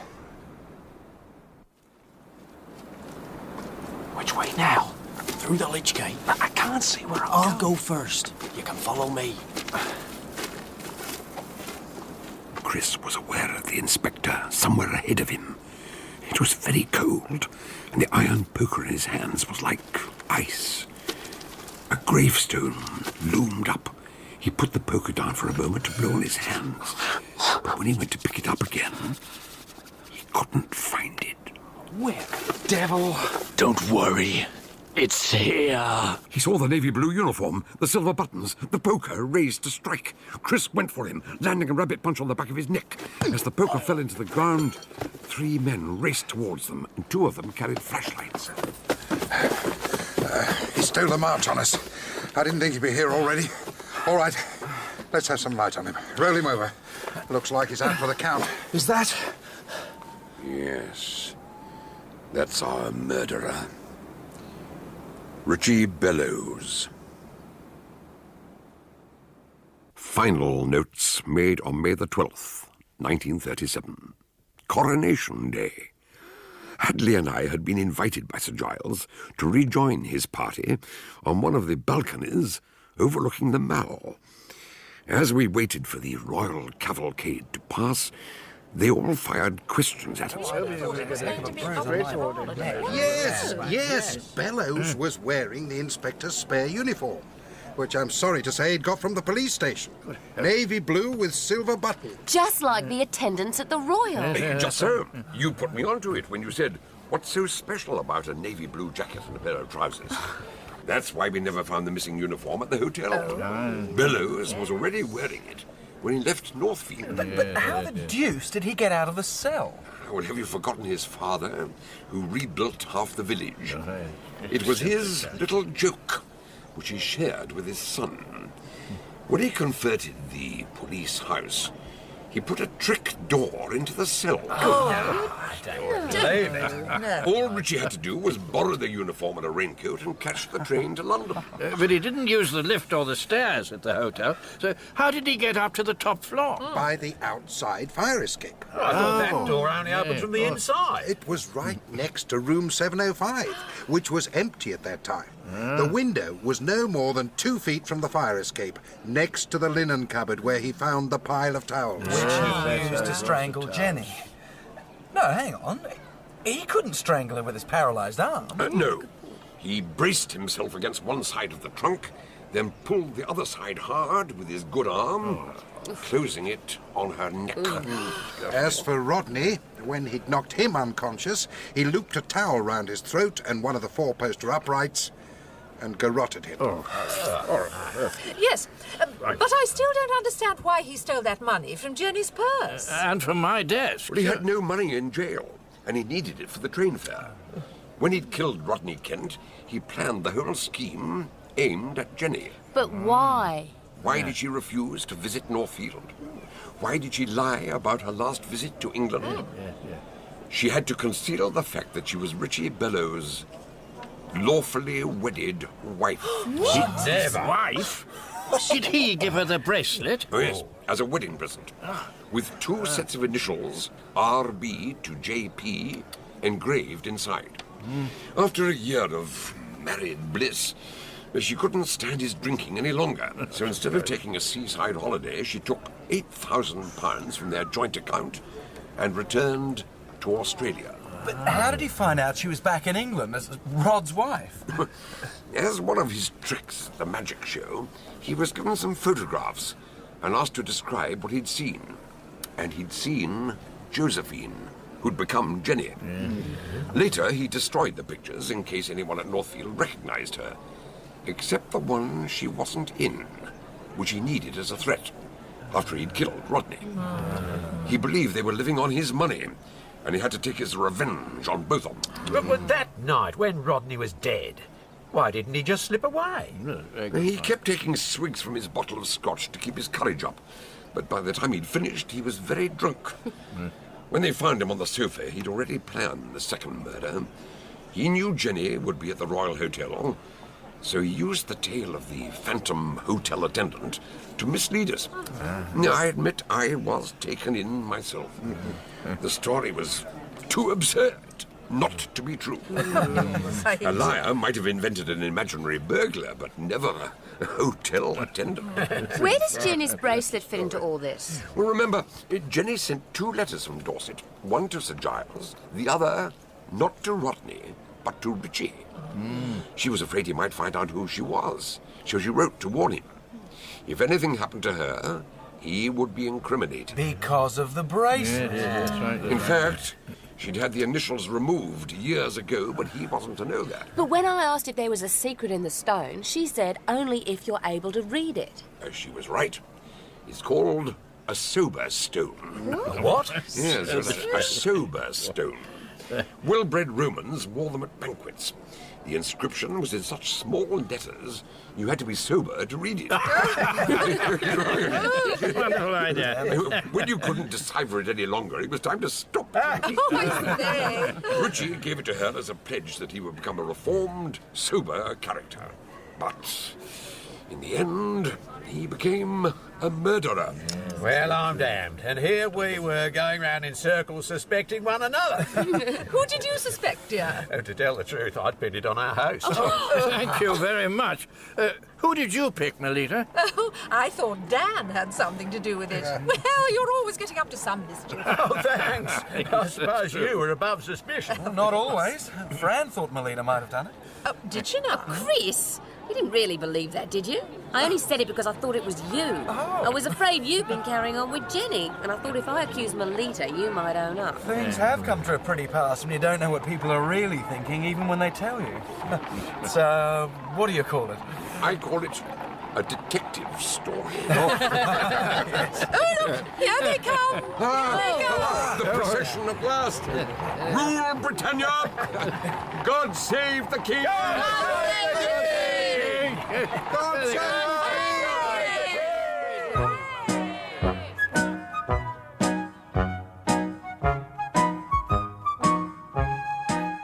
In Part 2 of To Wake the Dead by John Dickson Carr, Dr. Gideon Fell was played by Donald Sinden and Superintendent Hadley by John Hartley. Sir Giles Grey, Richard Johnson. Chris Kent, David Brooks. Melita Reaper, Wendy Craig. Dan Reaper, John Rowe. Francine Forbes, Tracy Ann Oberman. Richie Bellows, Roger May. Jenny Kent, Sarah Rice. Inspector Tanner, Ewan Thomas. To Wake the Dead was dramatized for radio by Peter Ling and directed by Enid Williams. Am mistaken, I recommend memoirs of a less sensational character, such of those of my dear mother, Her Majesty Queen Victoria. Oh, really, Bertie? Huh? I am reading your journal. You persist in the notion that you're a detective. Persist? Damn it, Alexandra. I'm forever being told by you and by Mamma to follow intelligent pursuits, yet when I do... Bertie, Bertie... You doubt my deductive powers? Very well, I shall demonstrate. Yes. I see that you have decided to go back to nature. Go back to nature? To shed your steel appendage, your bustle. Bertie... Do you deny you wrote to your dressmaker today? Told her you intend to wear the new skirts from Paris? And if you're wondering how I reached that conclusion, I deduced it. How? By applying the scientific principles of deduction. Permit me to demonstrate. Here, on your desk, is a new candle, yet the wick is blackened. So? But the afternoon is sunny. So the obvious reason for lighting a candle is to melt sealing wax. Ergo, you wrote a letter. Now, by your feet, this. Yesterday's Illustrated London News, from which a page has been removed. The torn edge is clearly visible, as are these words. Opposite, the new narrow skirt designed by Monsieur Worth. I don't understand. Even though the deductive chain is complete, you see a picture of the latest Paris fashion. Decide you will wear it. So you tear out the illustration and send it to your dressmaker in a sealed envelope. Deny that if you can. But I do, Bertie. Me wear a narrow skirt and look more like a beanpole than I do already? Then perhaps you would explain. I was sewing. I dropped my thimble under the writing desk. I lit the candle to look. Some candle grease spilled on the carpet, so I tore a page from the magazine to clean it up before it hardened. Look, it's still in the waste paper basket. One small oversight, and you brand me a failure, damn it. Read my memoir, Alex, and you'll learn what a brilliant sleuth you have for a husband. That is exactly what I propose to do.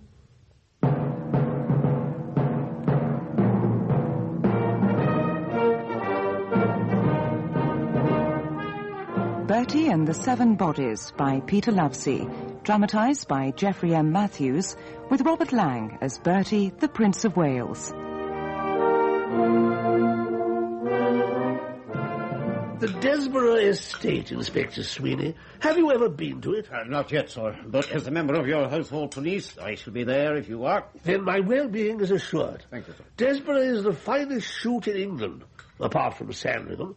No, I cannot resist it. That invitation, Bertie, who does it come from again? Lady Amelia Drummond. Ah, yes. An invitation to shoot from a lady. She's Freddie Drummond's widow, my dear. Rather plain in looks, but making superhuman efforts to keep Desborough on the map. One feels obliged to show support. Of course. When did Lord Drummond pass on? That was last winter, ma'am. The poor gentleman was gored by a bull. How horrid. Poor Lady Drummond. About what age would she be? No idea. I'm not much judge of a lady's age. Could look her up in Debrett, I suppose. I have already.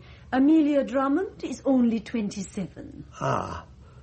You wouldn't stop my sport merely because the invitation comes from a young widow? No, of course you must go. Ah, good. And I shall come too. As you say, Bertie, one feels obliged to show support. Your Royal Highness, forgive me. A minor problem with the bomb. The what? Did I hear you correctly, Lady Drummond? The bomb. Oh, how stupid of me. The bombe glacée. The chef's pièce de résistance. Oh. Now, I believe you know most of my guests. Yes, except for the cleric and those two ladies. With Jerry Gribble. Please allow me to present them. All in good time, my dear. I believe the chaplain must take priority. Oh, very well. Arrest, Mr. Bullivant. I fear not, sir. The church is a calling, not a profession. A churchman never has a day off. Well, possibly not, Paget, but if I were a padre, I'd certainly object to saying grace on a Monday. Why is that, Claude? It's obvious, Sir George. Marrying people on Saturday, 2 services on Sunday. By today, I'd be entitled to a rest. Agreed, Padre? Well, I do find time for a few private pastimes, Mr. Bullivant, but only if time permits. And what did time permit today? I should think that was obvious, gentlemen. Your Royal Highness. Gentlemen, Reverend, Paget, Your Royal Highness. Humphrey Paget. Well, Mr. Paget, how are the trout? Trout, sir? You must forgive my husband, Mr. Paget, but he has recently become interested in the science of deduction. Which informs me that you are an angler.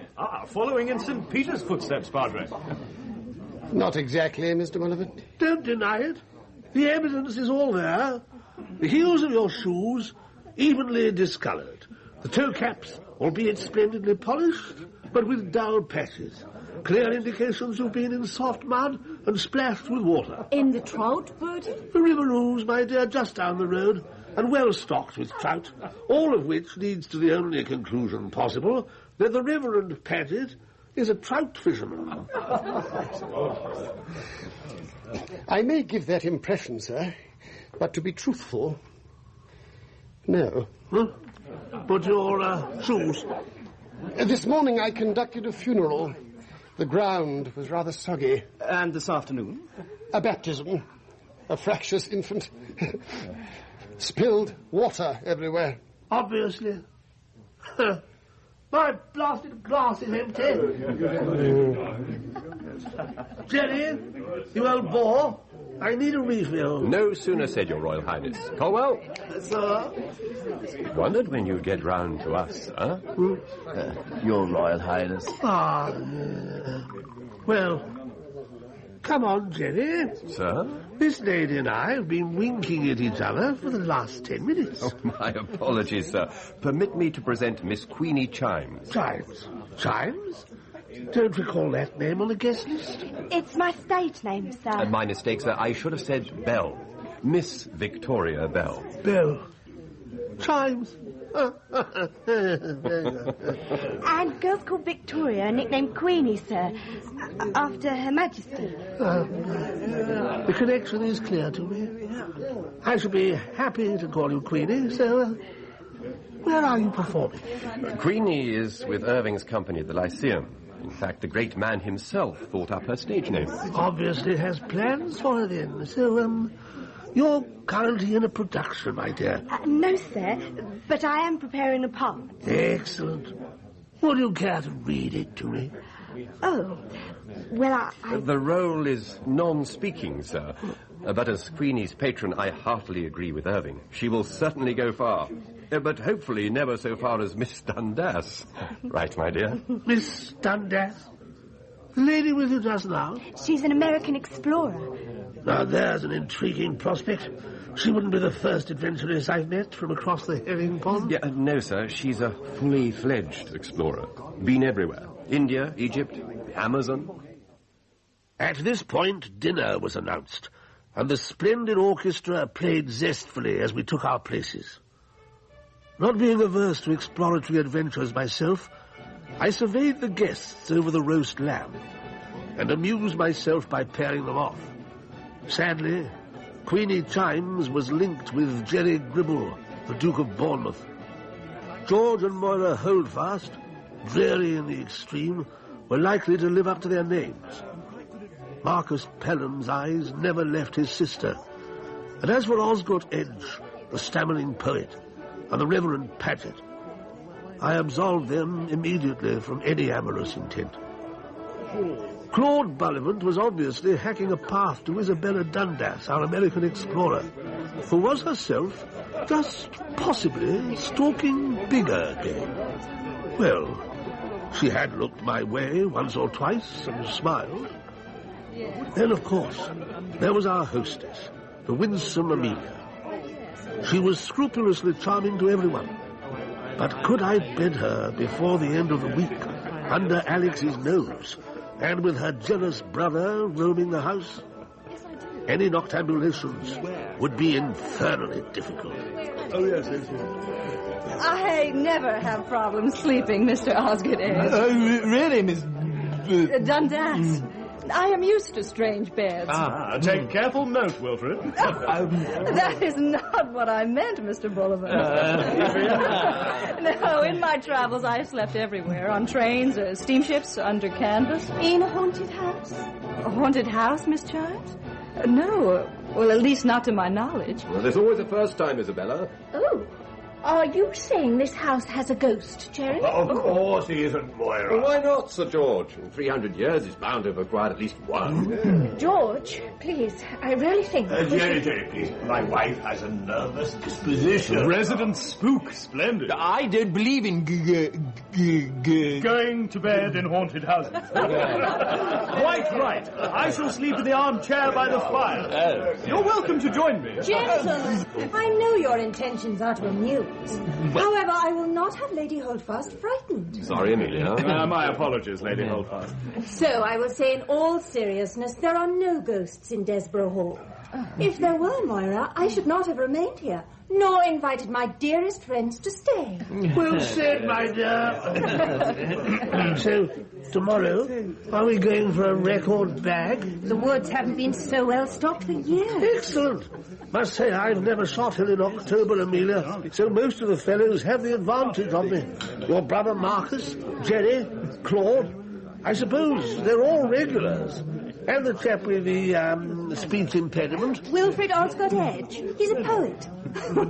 He says shooting combines well with his poetry. A poet at a shooting party writes elegies on dead pheasants, does he? Hardly, sir. Wilfred is very quick and accurate. Possibly the best shot in Buckinghamshire. Better than your brother? That's difficult to say. Marcus was not welcome at Desborough while my husband was alive. They fell out? Marcus and I were very close as children. When I married, he felt my husband had broken up the family. Oh! The bombe glacée! Bravo! Wonderful! What a spectacle! Proof of the pudding's in the eating. Absolute bliss, Amelia. Thank you. Colwell, attend to His Royal Highness. Immediately, your ladyship. Enough. How about you, Queenie? Just a little, then. Oh, no, not so much as that. It looks divine, but... Oh, dear.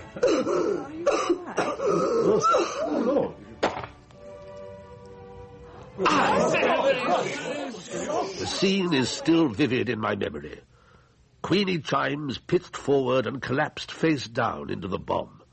Jerry Gribble, her patron, was first to her aid, confirmed she was still breathing, called for a carriage and rushed the poor creature to the nearest doctor. But none of us held out much hope, least of all my dear wife. She was poisoned. Poisoned? I can hardly believe that, Alice. She was perfectly well until dinner. So? So it has to be food poisoning. Then why did it only affect Queenie, leaving us all as fit as fleas? That, Bertie, is for you to deduce. For my part, I shall avoid all cooked food and count the guests at breakfast. I advise you to do the same. I cannot be so ill-mannered. Ill-mannered?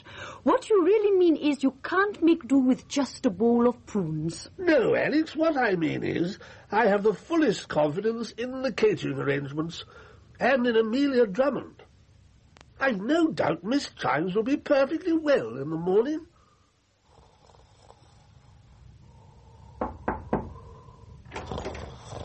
Sir, are you awake, sir? What? Amelia? I apologize for disturbing you, sir, but I did knock. With Alex next door. If we're on such intimate terms as this, you'd better call me Bertie. May I light the candle, Bertie?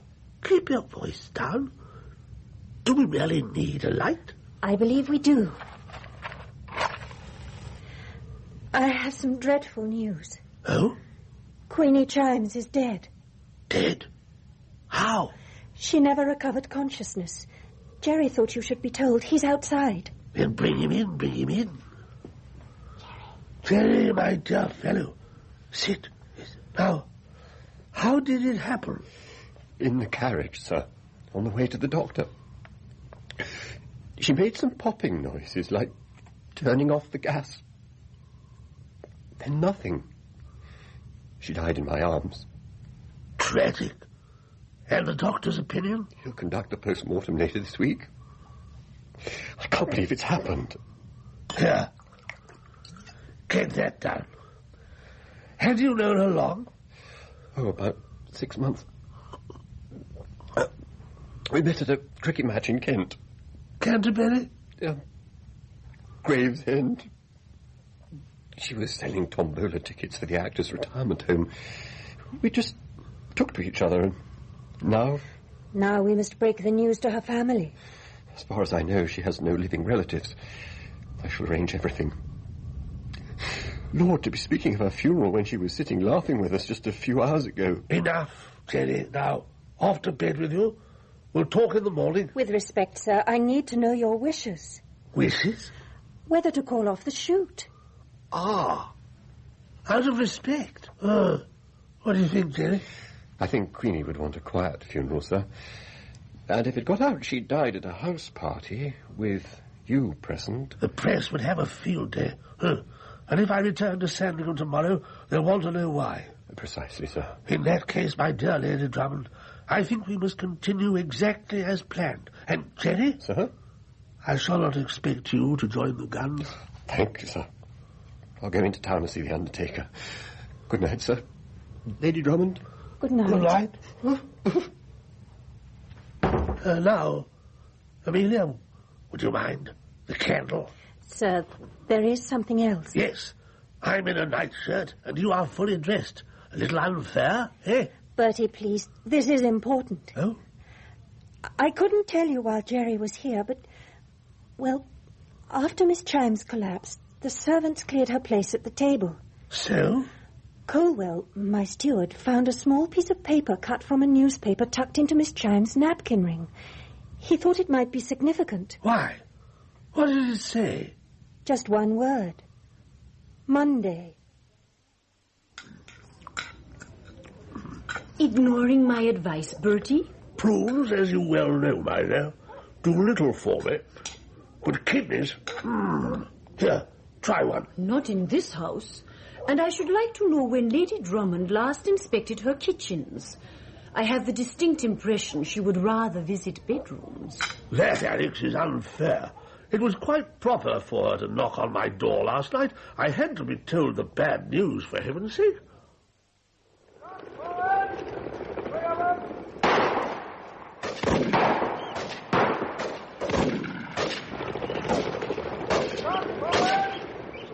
I never saw such marvellous shooting, sir. You were incomparable. Hardly, Amelia. There are one or two in Europe at least my equal. So, what's the total? 500 pheasants. 30 wild ducks, sundry hares, partridges. We'll do better this afternoon. When Jerry Gribble's in the party, we will. Your gun, sir. Is it from Mr. Purdy of Oxford Street? None other, Miss Dundas. And my compliments. I had no idea you were such an expert. I've had need of guns on occasion, sir. Champagne, Your Royal Highness. Oh, thank you, madame. Your Ladyship, ma'am. Champagne, sir. Excellent. You know, Miss Dundas, we should have invited you to join the shoot. To kill for sport? No, sir. If I'm obliged to shoot, so be it. But I find no pleasure in this slaughter. So you disapprove of shooting game, Isabella? Oh, I'll always shoot in self-defense, Amelia. But I've never yet been attacked by a pheasant. Sis, you're making a nuisance of yourself. More champagne, sir. I shoot better with a clear head, Marcus. Which way is the next stand? To your left, sir, there in the hollow. Good choice, Marcus. Birds will fan out, gain height. Not while that fellow's lying there in the grass. Hey, you! You one of your men, Marcus? Not for long, Claude. Excuse me. You there! On your feet. When we start, the light will go. Still light enough, George.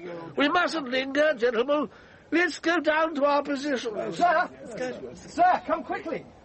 I think he's dead. It was Jerry Gribble. Indisputably dead. He had a revolver beside him and a hole in his head. Ghastly. I pocketed the revolver, assuming he'd taken his own life, inconsolable at the death of Miss Chimes. The best we could do was convey him to his home on the neighbouring estate. With respect, sir, why take Jerry home? You consider it unwise, George? Would have been simpler to leave him. Gamekeepers would have found him. It'd look like an accident. But what nincompoop shoots pheasants with a revolver? Sir, Jerry's wound man. Well, Of course, hadn't thought of that. And we wouldn't want another accident, Sir George. Not after last year. what happened last year? A young beater was killed. I wasn't in the party, but... A lad of 17, sir. A stray shot. Fortunately, not much was made of the incident. Oh? Poor boy had no parents, so Amelia, Reverend Paget, arranged matters discreetly. Yes, but Jerry, the Duke of Bournemouth, is a different kettle of fish. Still, I'm surprised he didn't do it in his home. Maybe he wanted us to find him. Obviously. Jerry wouldn't want to scare a chambermaid out of her wits, now would he? So he made sure we'd find him, and chose the last stand so as not to spoil the shoot. Typical of Jerry, considerate to the last.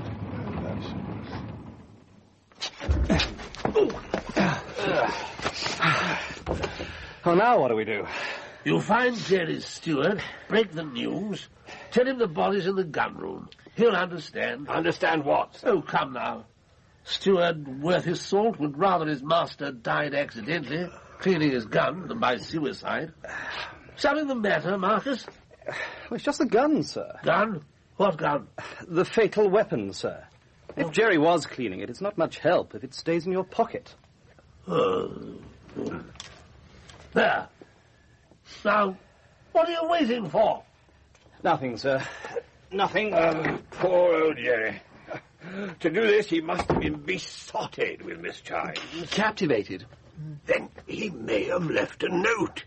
We ought to search him. Agreed. Yes. Oh, all right, I'll do it.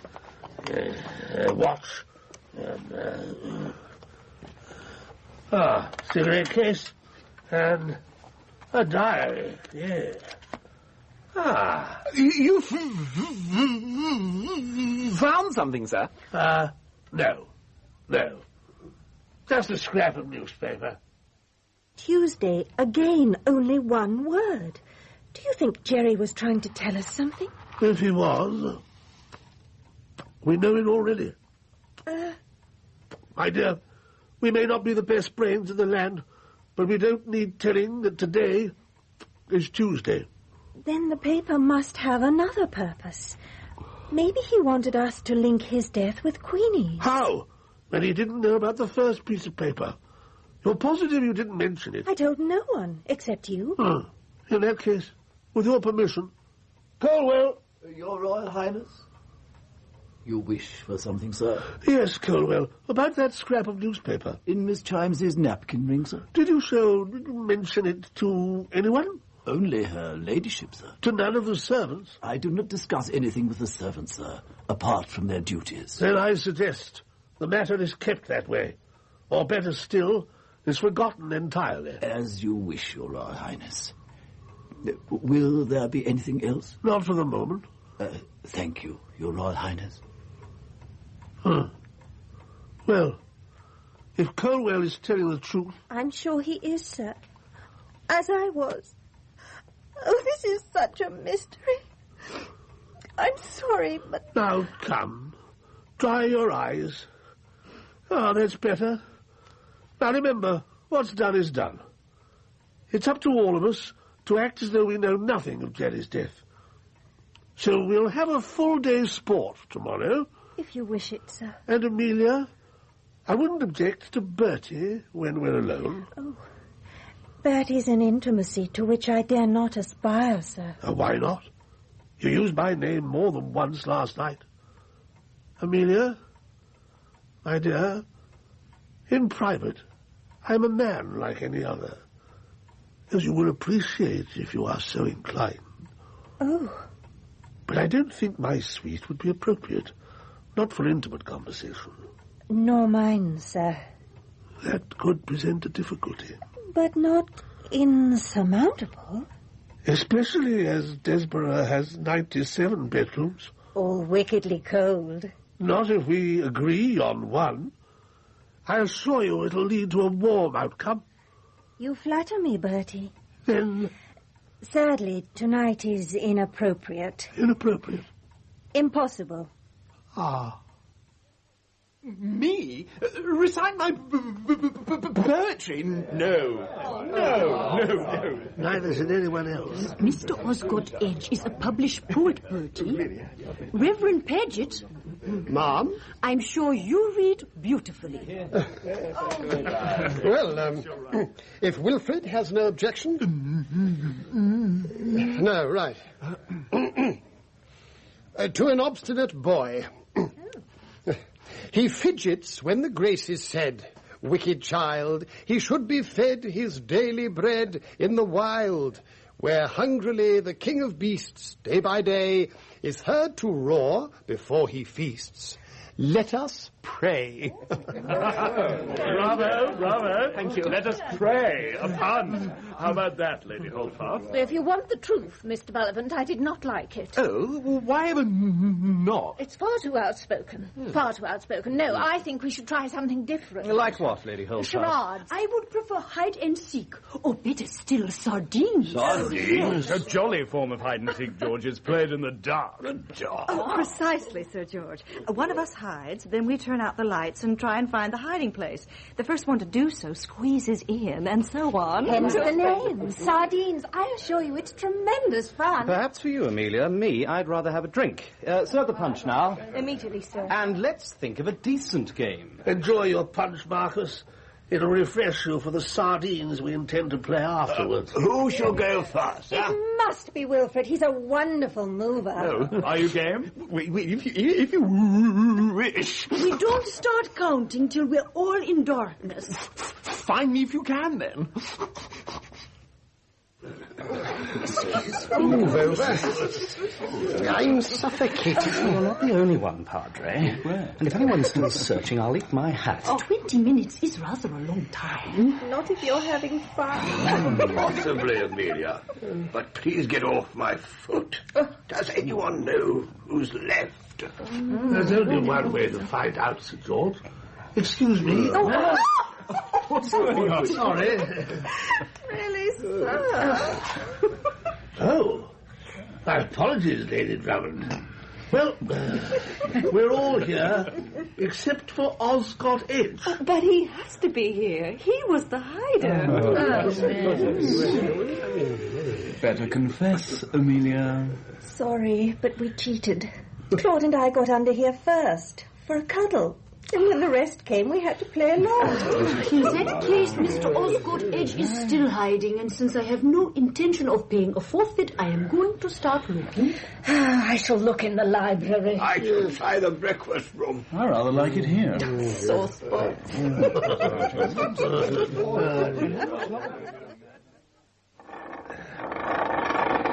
Who's there? Is that you, sir? George? You find something? Not yet. But I had a thought. The dumb waiter. It's a quick way to the kitchen. Aha! Blasted thing's as heavy as lead, though. Knew it. Out to get Wilfred. Come on. Holy Jupiter. Sir, for God's sake, the ladies. Keep them away. I struck a match. It glowed for a second, but that brief effulgence showed that the dumb waiter contained the hunched body of Wilfred Osgood Edge. The handle of a knife jutted from his chest. A thin streak of blood trickled down his shirt.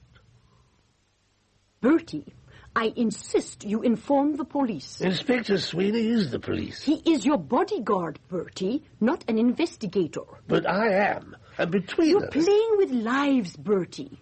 And who knows, there could be another murder. Not with Sweeney and the servants patrolling everywhere. But if there is, I shall summon the detective police immediately. You have my solemn promise. That will not help the next victim.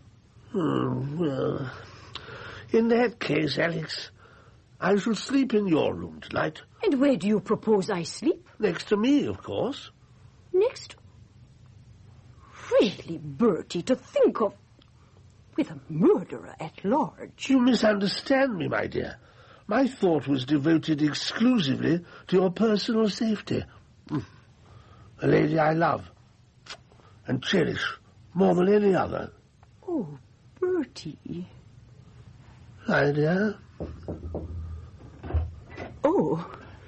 Your Royal Highness, if I may have a moment, sir. Excuse me, my dear. Colwell? Mr. Osgood Edge's body, sir. My instructions were clear. They have been followed to the letter, sir. The body is safely locked in the stables. Excellent. And the servants? Have they completed their statements? Most of them, sir. But we do have 87 on duty. You see, each guest brought his own retinue. I appreciate it takes time, Colwell. But very well, get them to Inspector Sweeney as soon as you can. Now, do any of them live out? Some, in the village. Are they discreet? Absolutely, sir. Especially after last year. The incident with the boy? Pure accident, sir. But a matter which it was felt should be kept from the village. We do pride ourselves on being a loyal household. But, go on. Well, sir, when we removed Mr. Osgood Edge's body from the dumbwaiter, I found this. It was tucked under the gentleman's leg.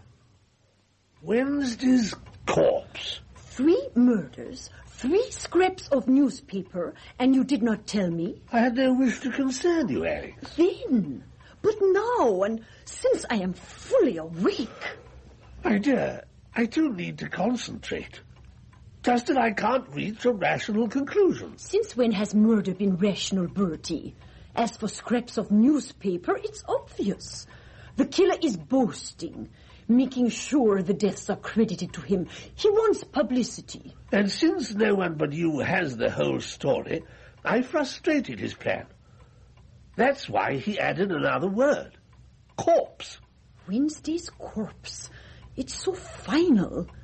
Body would have sounded far less horrid. Still curtains for some poor blighter, however you put it. Are you making a serious point?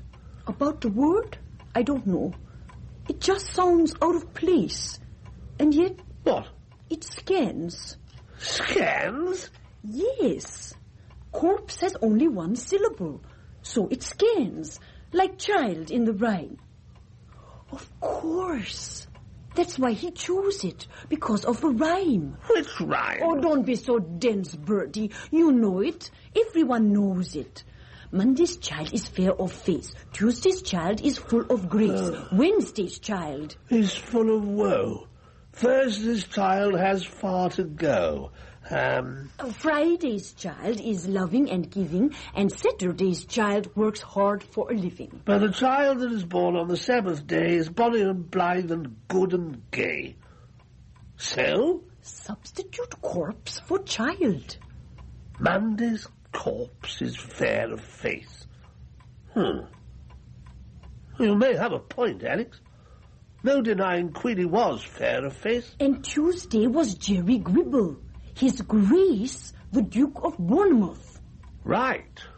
Full of grace. Yes. And Wednesday. Sorry. The coincidence ends there. Why? Well, Osgood Edge. Full of woe. Hardly fits Wilfred. Fellow was always cheerful. And a ladies' man, too. On the quiet? No, doesn't match up, I'm afraid. Perhaps it refers to his poetry being full of woe. Woeful, I'll grant you. But to be fair, it was amusing. Then when Paget read out on Monday about the lion, remember? Hungrily the king of beasts is heard to roar before he feasts. Let us pray. An amusing pun, which probably went over your Danish head. My Danish head? And who are you to criticize, you sex Coburg? Good then, I did have an excellent English tutor. Did yours teach you about puns? Of course. They're what you feed to elephants. Now, shall we get some sleep? Yes. Wednesday. There must be a connection with Wilfred. Oh, well. Have to leave it till morning. I've got it. What? It's his initials, Bertie. Wilfred Osgood Edge. W-O-E. Woe. Full of woe. Amazing. You're right, Alex. Absolutely right. Don't sound so surprised. Now get some sleep. Why not? Oh. God. Alex, what day is it? Day? When? No, it's already tomorrow. Thursday. Alex, hurry. The line about Thursday. Refresh my memory. Thursday's child or corpse has far to go. Far to go. Of course. The next corpse, Alex.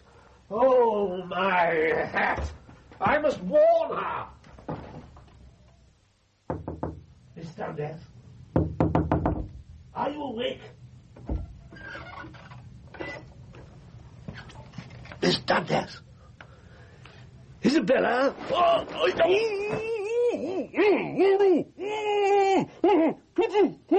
It's me. The Prince of Leaves. Get me free this instant.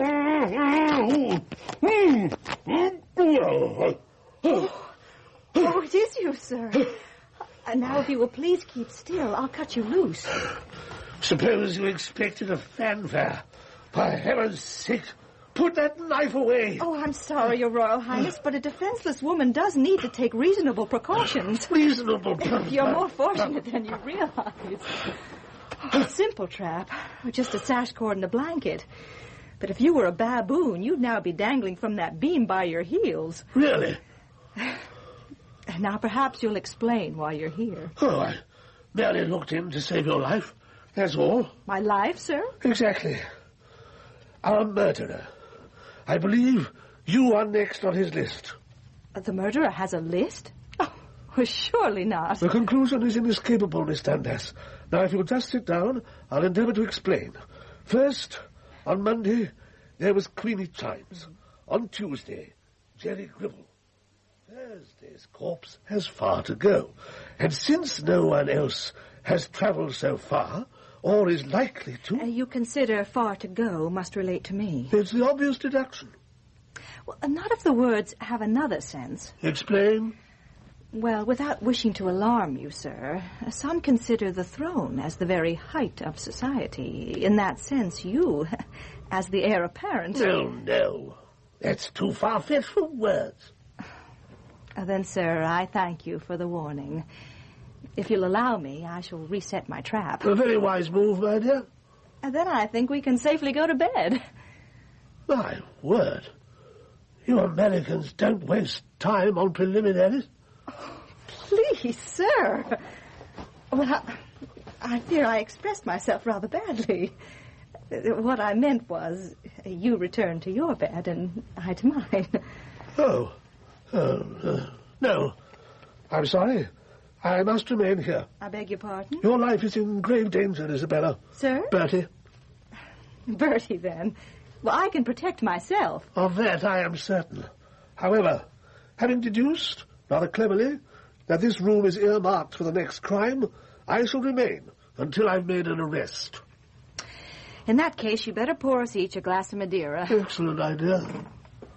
Now, whom do you suspect? If I was certain, I should have made an arrest already. I can't think of anyone who'd want me dead. No doubt the other victims would have ventured the same comment. Murders without a motive. An actress, a duke, a poet. But maybe we should consider what they had in common, apart from being here, of course. So what of Miss Chimes? Young, charming, inoffensive. And shepherded everywhere by Jerry Gribble. Well, a delicate way of putting it, but yes, there's no doubt Queenie was included as company for Jerry. Oh, he did have a weakness for the ladies. Twice divorced. And no discarded wives who bore him grudges? There are no resentful rivals? No. He was a dear fellow. A gentleman in every sense. Well, if you're right, Queenie and Jerry were two delightful people who gave no offense to anyone. Well, so what of Mr. Osgood Edge? He was more complex, was he not? Because he was a poet? Maybe. I found him straight enough, and devilishly fast on the trigger. He wasn't exactly slow in other matters, either. Oh, with our charming hostess, you mean? Yes. She could enlighten us there. Yes. How does her brother feel about that? Marcus? I suppose he is somewhat protective towards his sister, but there's nothing to connect him with the other murders. Looking at it that way, have you made a list of possible suspects? Well, would you care to elaborate, my dear? If you will kindly pour me another Madeira, and I mean nothing else, Bertie, I can drink this stuff and stay sober till kingdom come. As I'm the Prince of Wales, my dear, it's my destiny to wait for kingdom come. However... Opportunity, then. Miss Chimes, it appears, was poisoned at dinner. So who had the opportunity? Servants, kitchen staff, footmen, even dinner guests. Can you recall who was seated on either side of her? Well, Claude Bullivant and, Jerry Gribble, naturally. And now Jerry's dead. Yes. Would Claude have had the opportunity there? Jerry'd been dead for some time when we found him. My estimate is he died shortly before breakfast. Rigor mortis had set in. Well, almost anyone could have done it. And then let's consider the third murder. Wilfred was stabbed while we were playing sardines. By then, the servants were all below stairs. Who suggested Wilfred should hide first? Not I. Wasn't it Amelia? Oh, I'm sure it was. And it was Amelia who drew up the guest list. Invited us here in the first place. And since she knows every inch of this estate, there was no lack of opportunity. Agreed. But what on earth was her motive? Oh, sir. Bertie, it's late. Do you mind if I turn out the lamp? No. Allow me. I shall sit over here by the door and guard you. Then I'll bid you good night. Good night, my dear.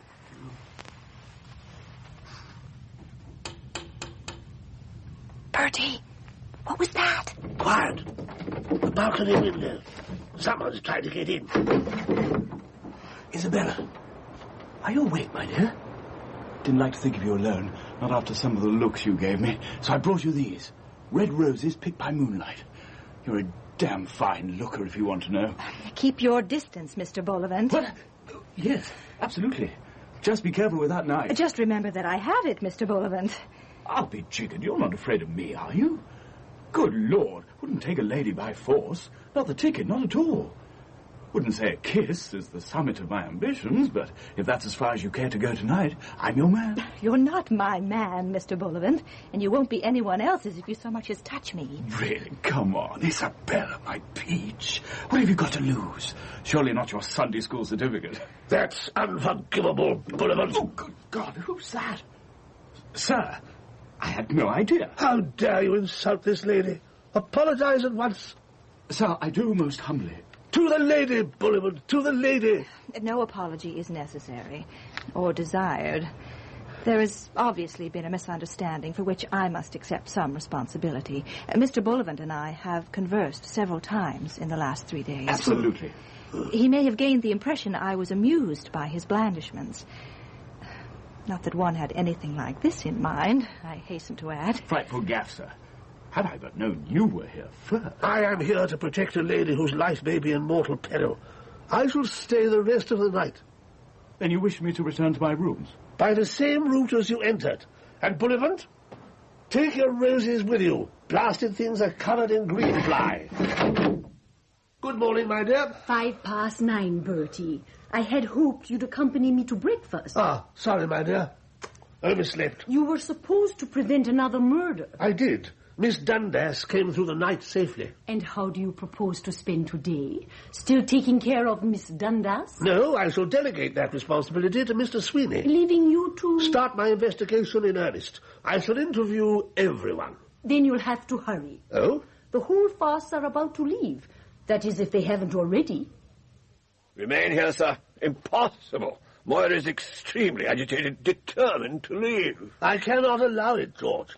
As I indicated last night, I shall require everyone to give me a full statement. But, sir, surely you don't consider Moira and me as suspicious persons? No, but it would look mighty suspicious if you defied my instructions. Well, seeing we're all assembled... the father isn't here, sir. Father, Oh, you mean the chaplain? Amelia? I'm sorry, sir, but he had to take a scripture class at the village school. He asked me to express his apologies. And Claude hasn't shown up either. Has anyone seen him since last night? I believe that Mr. Bullivant... Yes, I saw him in the small hours. I expect he overslept, like me. See if you can find him, Sweeney. Sorry. And until then? I shall question each of you in turn, starting with you, Amelia. This is a fine pickle, Amelia. The plain fact is that you invited a number of guests to your house, and 3 of them are now dead. The guest list was sent to Marlborough House for your approval, sir. I know that. But the names were your choice initially. Why this particular set of people? As it was a shooting party, I nominated the guns first. Your name was top of the list, of course. Then I selected others worthy to stand with you. All old friends who shot here last year. Plus Marcus. And Queenie Chimes? I'd met her with Jerry. You didn't disapprove of him taking up with an actress? Plenty behave worse than him. It's not as if he was still married. Oh, I mean nothing personal, sir. Quite. So Jerry never asked you to marry him or suggested a liaison? He was twice my age. He was twice Queenie's age. I speak for myself. Suppose you had killed the other 2 and Osgood Edge found out. You're wrong. You'd have had a motive for killing him as well. I did not. Yes, he was my lover. That is the only true thing you've said. He was kind, courageous, and gentle. And whoever killed him is a demon. A demon! Amelia! Amelia, my dear! Me next, sir.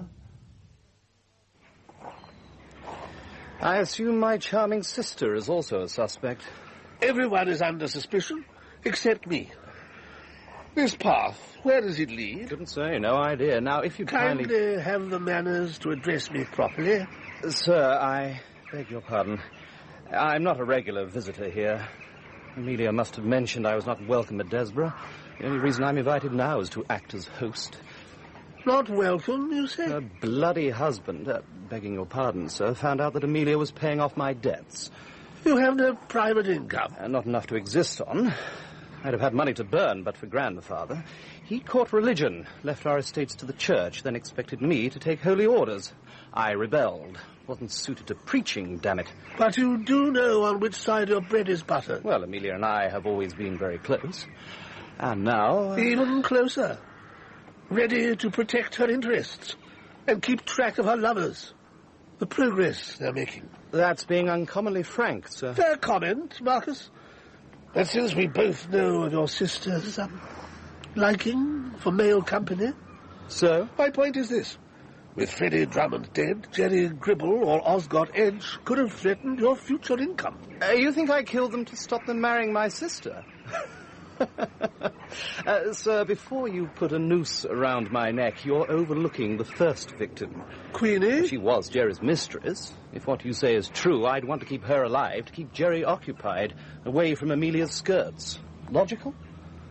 Unless, of course, our murderer committed an illogical crime to obscure the pattern. Where were you seated when Miss Chimes collapsed? Between the Reverend Paget and the Princess of Wales. But if you want to know who sat on either side of Queenie... Jerry Gribble and Claude Bullivant. But that is of small consequence. Anyone could have tampered with the food before it was served. Only if they visited the kitchen. I did not. Then the poison could have been in her drink. The one before dinner. You'd better speak to Colwell about that. He served the aperitifs. The house steward? A glorified butler. Maybe you should consider that possibility. That the butler did it? And his motive? He might hold a grudge against the upper classes. All I know is I did not kill anyone. The other guests. Had you met them before? Yes, all of them, apart from yourself and the princess. Including Queenie? Yes, we met last January in Chelsea. How? Quite by chance. She happened to drop her umbrella down the stairwell outside my rooms. I retrieved it. She thanked me with a ticket to the Lyceum. We had supper once or twice after that, but it never came to anything. You do surprise me. So it emerges that you met Queenie before Jerry did. A few months before. Our association was short. A few theatre visits. Well, who turned down a chance to see Irving? I wasn't jealous of Jerry when he took up with her. So Amelia prepared the guest list last May, while you were still seeing Queenie Chimes? Yes. Did you discuss the guests with Queenie? Once I knew she was included. The names didn't mean much to her. Apart from Amelia and Jerry, the rest were strangers. Except by repute? A lady explorer, an eminent philanthropist, a noted poet, not to mention me. That building there, by the rose garden, what is it? Sorry, sir, but I did say I was a stranger here. So you did. Let's find out, shall we?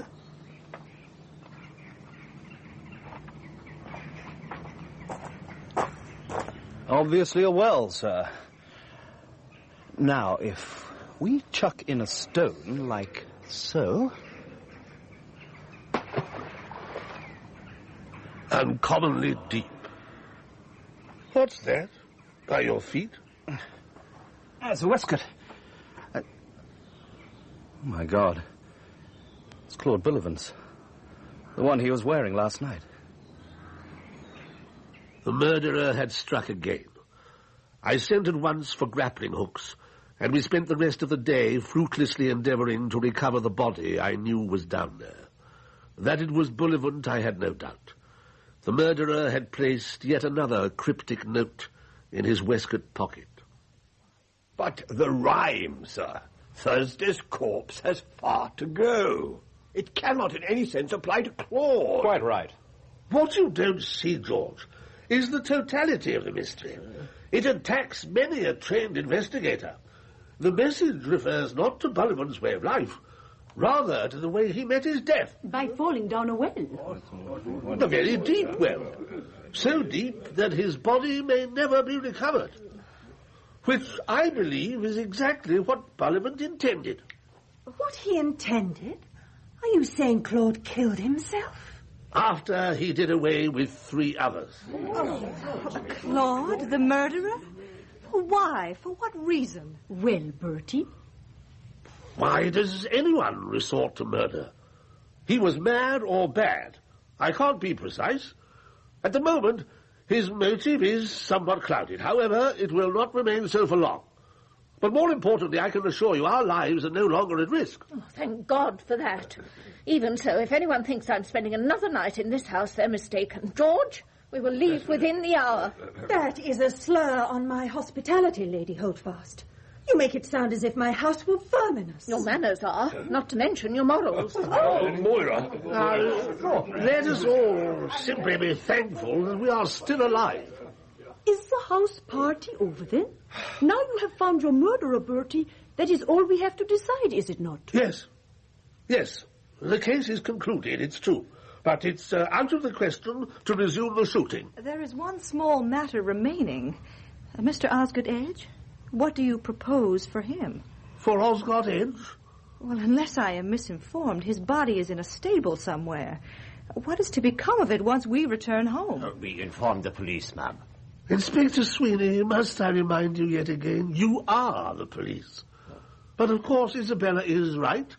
Osgood Edge must have a decent burial. So, Sweeney, sir, find the chaplain, sir. Tell him I want to speak with him immediately. Bury Mr. Osgood Edge, sir.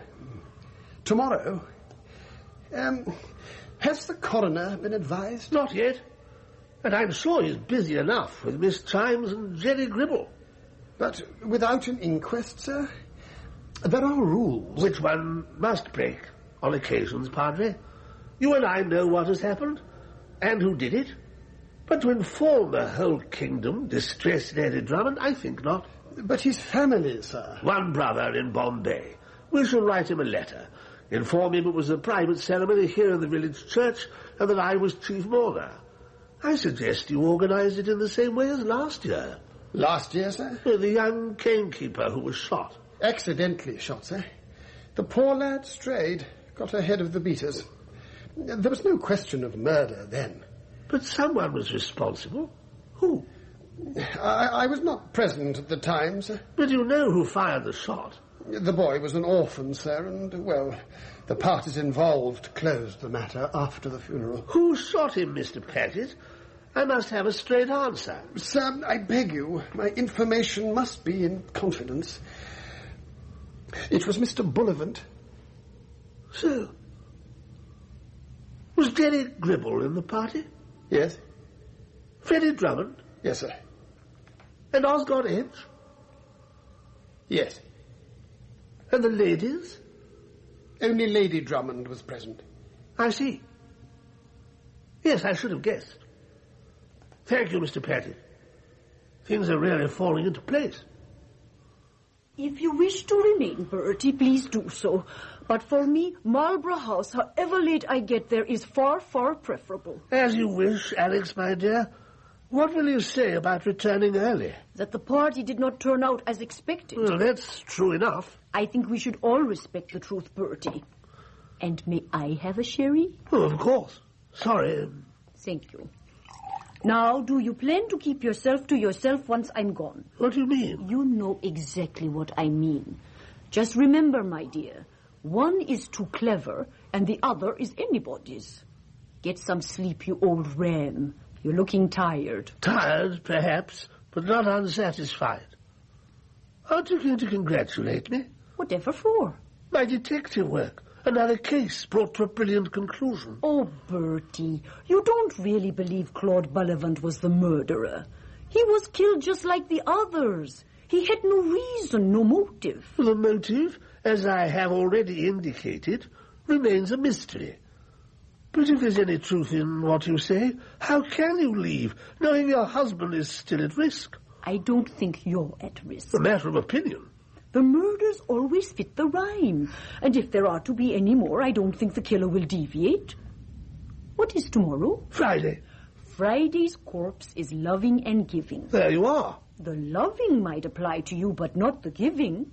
You're not ungenerous, Bertie, but you're not noted for it either. So it has to be someone else. That still leaves Saturday and Sunday. Saturday works hard for a living. Even less likely. And the corpse that is killed on the Sabbath day is bonny and blithe and good and gay. Bonny and blithe, I grant you. Gay, yes, much more gay than good. But the good, my dear, is in very small measure. Well, if I want home truth, I know where to come, don't I? Always. But I'm not indifferent to the perils of this place either. Oh. So I had a quiet word with Mr. Sweeney.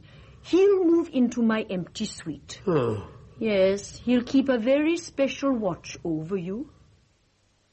In my opinion, sir, about your theory... It is not a theory, Sweeney. It is the explanation. And more importantly, I've now deduced the motive. I'm all ears, sir. Not from where I'm standing. Do you sleep in that state? Where's your nightshirt, man? Sorry, sir. I wasn't expecting you. I must say, I've made prettier discoveries in bedrooms. That's better. Now, these murders. The key is that incident last year. The lad who was killed? Shot, as we know, by Claude Bullivant. And the matter then swept under the carpet by everyone involved. A conspiracy of silence. Until someone uncovered it. And who would that be, sir? Our first victim. Miss Chimes? Precisely. Queenie Chimes. A charming young actress, but, as I have found out, with rather more to her than met the eye. Sir? She was, as Her Majesty might put it, an adventuress, a schemer who cleverly contrived to meet and befriend young Marcus. And her reason, sir? To gain entree to Desborough. Somehow she'd learned about the shooting accident and the cover-up. She was a minor actress, existing on the paltry wages paid by Irving, and she now saw a way to profit. Blackmail, sir. Pray let me continue, Inspector. No. What Queenie wanted was an invitation to this shooting party. And when Marcus didn't rise to her bait, she moved on and befriended Jerry Gribble. Ah, at the cricket match. Exactly. However, months ago, this is my conjecture, she had made similar advances to Claude Bullivant. When they were rejected, she resorted to threats, told him what she knew. Sir, if I might interrupt, why go to such lengths just for an invitation to a shooting party? Just a shooting party? When I, the Prince of Wales, had been invited? What she was after was my patronage. Ah. She calculated that I would work wonders for her prospects as an actress, as others have discovered. Does that explain matters? Oh, indeed it does, sir. Good. So, let us examine the consequences. Imagine Bullivant's horror when he learns that Queenie has been invited. He's convinced she'll blurt out the story, embarrass Lady Drummond. Everyone. But they already knew, sir. I did not.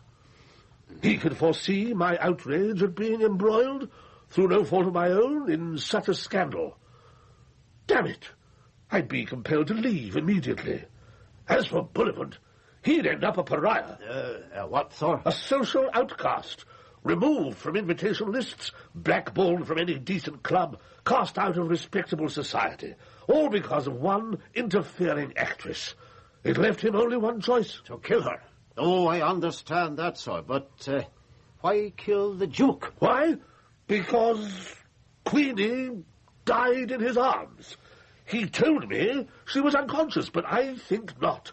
I believe she knew who'd poisoned her, blurted it out before she died. So the Duke confronted Mr. Bullivant. And Bullivant had to silence him.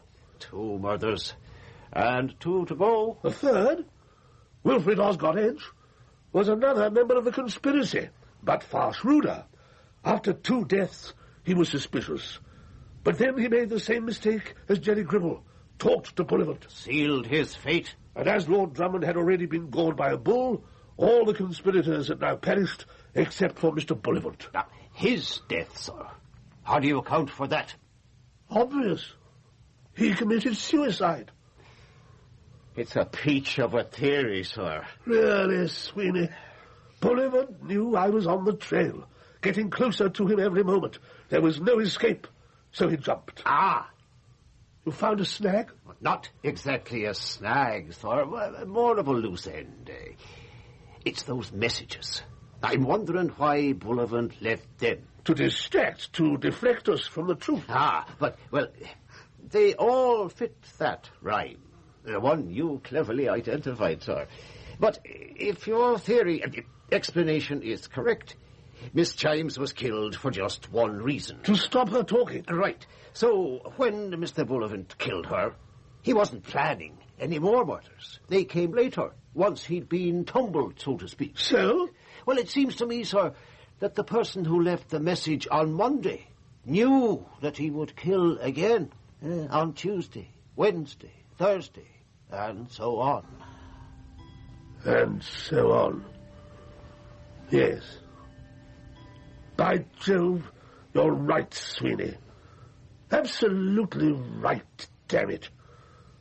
It wasn't Bullivant. The murderer is still alive. Good God, it's past midnight. Another day. Another victim, sir. Unless we prevent it. Friday, the verse, man, the verse. Friday's corpses. Loving and giving, sir. Now, who in blazes does that fit? There are not many left, sir. Let's see, Lady Drummond, Brother Marcus, Miss Dundas, and myself. And Sir George, sir. Holdfast? He left with his wife. No, sir.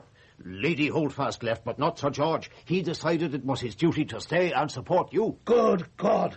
There's no man in the country more loving and giving. I wouldn't mind a guinea for every charity he supports. Do you know where he is at this minute? I do, sir.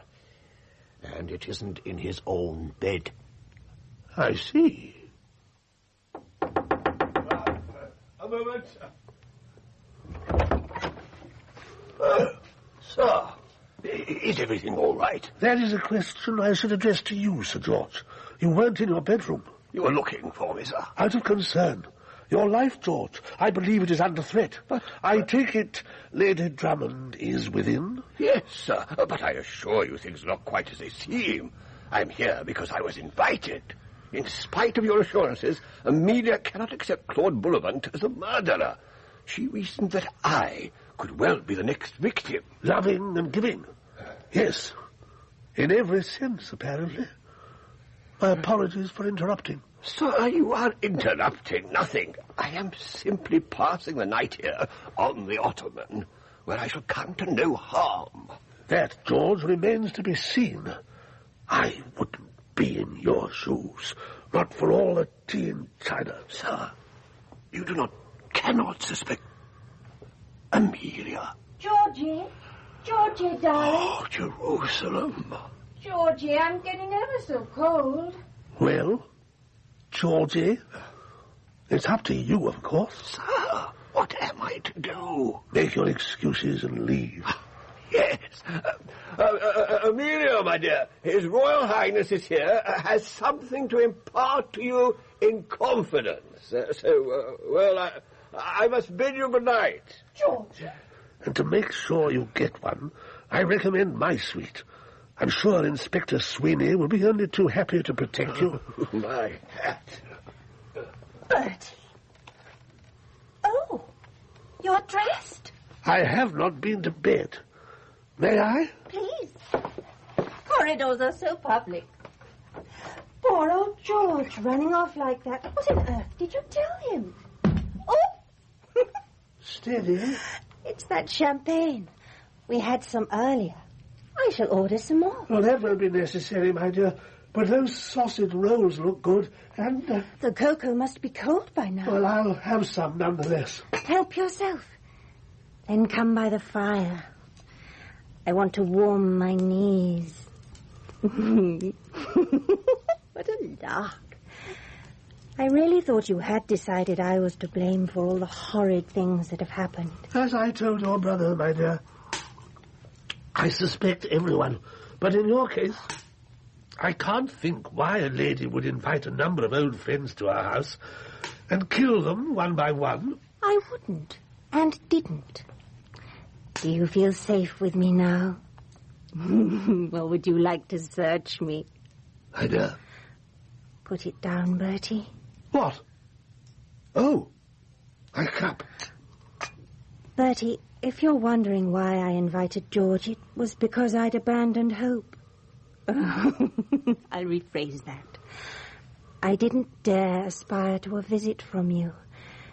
You know I've thought of you constantly, ever since Monday when I came to your bedroom to tell you Miss Chimes was dead.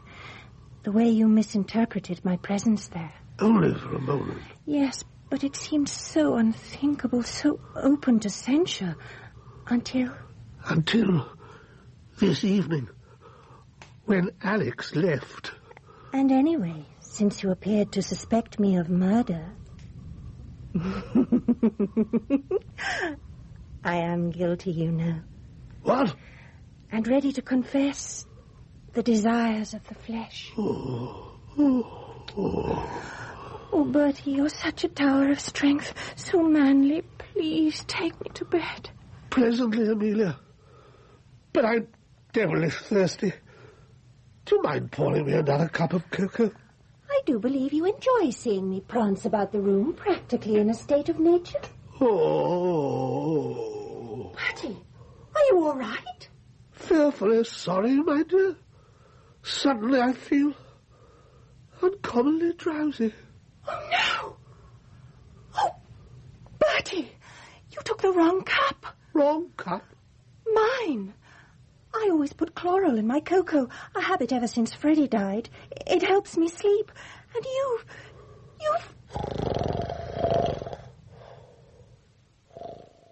I awoke with a raging headache, feeling appallingly lethargic. Amelia's side of the bed was empty. I stumbled into her dressing room. The balcony windows were wide open. I put my head out for a breath of air, and there below me, on the gravel under the balcony, was another corpse.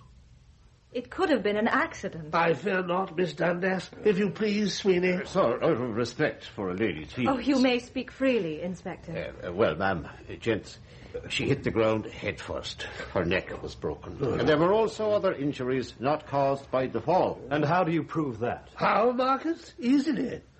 I found the murder weapon, a blood-stained poker, in her dressing room. Proves the attack took place there. The murderer struck her twice to make doubly sure, opened the window, and pitched the body over the balcony. To give the impression of suicide, perhaps? No, Padre, no. The murderer did not want us to be in any doubt. He left his calling card, Friday. It was wrapped around the poker. But the logic, sir, I still can't follow it. I thought I was the intended victim. Now you tell us it was poor Amelia. She doesn't fit the rhyme. Doesn't she? If it's love we're talking about, no one was more loving than our Amelia. As for giving, she gave herself to all and sundry. Really, Marcus, I must protest. On me? Oh, that's fine, coming from you, Holdfast. You think I don't know where you spent last night? Who else could have attacked her in her own dressing room? I wasn't... sir, I asked the questions here, Marcus, and I see no reason to follow your path. No, when it is obvious. Whoever spent last night with Amelia must be your man. Marcus, I will try to make allowances for your grief, but there are limits. The evidence indicates Amelia was killed between 6 and 7 this morning. So I must insist each of you tells me where he was during that hour. Each? Yes, you mean Holdfast and me, don't you? Well, we are the only two logical suspects. I spent last night in my own bed, was woken and served breakfast well after 7 by a maid. Well, George? Sir, I can confirm Sir George was under observation all night.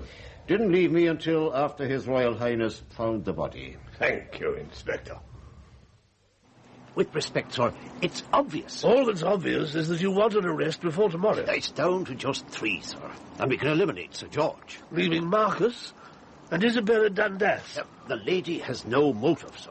Knew none of the victims before she was invited here. Agreed. And Marcus? The Desborough estate, sir. Lady Amelia has no children. As next of kin, he inherits. That does have a certain cogency, Sweeney. Now explain why he killed the others. Aye, well, because he's a misanthrope, sir. What? A despiser of mankind, sir. Jealous of his sister's wealth, hatred of everybody who was welcomed at Desborough while he was treated like a pariah. As for his so-called alibi, sir, it was confirmed by the housemaid. Only that she served him breakfast. There's no telling where he was before then, at 6 or 6:30, and that's not all, sir. The liberty he took with his sister's reputation, his lack of grief, oh, that says it all, sir. And if you let me run him through the mangle, sir, I'll squeeze out the truth. I'd far rather you didn't. Sir? If you're right about Marcus, he's achieved his object, killed his sister, so no more murders. However, if he suspects that you, a man who works hard for a living, are close to the truth, well, I wouldn't give tuppence for your chances. Oh, I hadn't thought of it like that, sir. The murderer entered Amelia's room between 6 and 7. Someone must have seen him. There had to be people about. Damn it, Sweeney. The servants, they'd be everywhere, collecting shoes, serving morning tea. How did we overlook them? Nothing. Absolutely nothing. On the contrary, Sweeney, the servants told us a great deal. Sir? We learned that not one of them saw Marcus enter or leave his sister's room. What do you deduce from that? That he went in sometime in the dead of night. And when did he leave? After he killed her. Which we estimate was between 6 and 7, when the corridors were swarming with servants. So how did Marcus remain invisible? Well? Give up, sir. Then it seems that I shall have to demonstrate. Let's go up to the dressing room. From here, Sweeney. Look to your right. What do you see? Another balcony. Exactly. And so near that anyone could easily cross from one to the other. Ah, no wonder he wasn't seen. Smart of you to spot that, sir. Comes from having a trained mind, Sweeney. Remembering things. Sir? 2 nights ago, Claude Bullivant used the same method to visit Miss Dundas. If it was easy for him after a good dinner... Child's play for the murderer. But whose balcony is it next door? Your prime suspect. Marcus. And we've got him, sir. No. Sweeney, we have only established a possibility. Now we need proof. Clues. Footprints, sir. A blood stain is more likely. From his hands, clothes. Climb across. Me, sir. See what you can find. He might be in his room, sir. We just saw him downstairs. Stop dithering and get on with it. Yes, sir.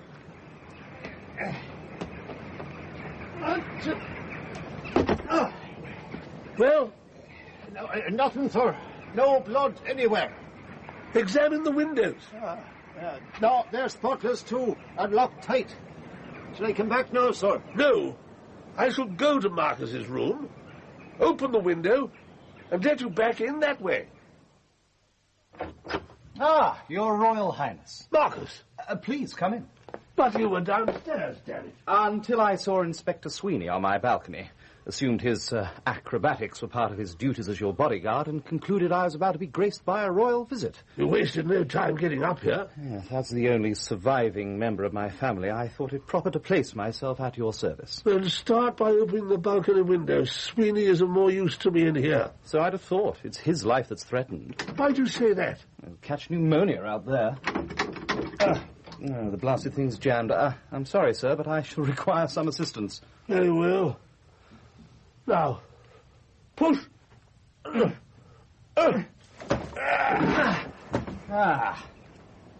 wonder they stuck. Painted last summer and closed before they were dry. Sealed the surfaces tight. Obviously haven't been opened in months. Shoddy work. Step inside, Inspector. We're not discussing you. Oh, Sweeney. That's my latest theory scuppered.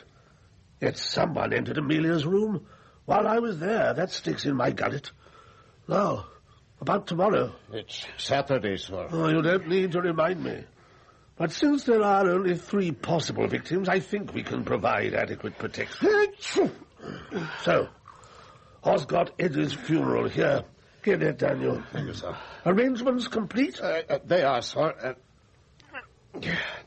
Carriages outside at 11:30. Service conducted by the Reverend Paget at noon in the chapel. Not in the village church? Chapel's more isolated, sir, and on the estate. The father, Mr. Paget, thought it more appropriate. And the burial? In a small plot at the rear, sir. Not often used and very private. Is it now? Excellent. Marcus should be congratulated. Well, if you say so, sir. There's still some who disagree. The servants? They have a loyalty, sir, to Lady Drummond. But her brother's a stranger. They don't take kindly to him at all. Not at all, sir. Seems you've got to know them quite well. Hardly, sir. No, too many of them. Each retinue keeps to itself. So, if you pass a servant in a corridor, you couldn't identify him? No, sir. But you do recognize the guests? That's part of my duty. Obviously. But suppose you were a mere flunky. Would you still recognize them? Any servant could, sir, from above or below stairs. They could? How? Well, from their clothes, sir. Guests don't wear uniform. A uniform? Yes. You're right. Absolutely right. They don't. The uniform, Sweeney. That's the key to the mystery. Sir? A servant in uniform can go anywhere, unrecognized, unchallenged. That's why no one's ever seen anything. The murderer has been posing as a servant.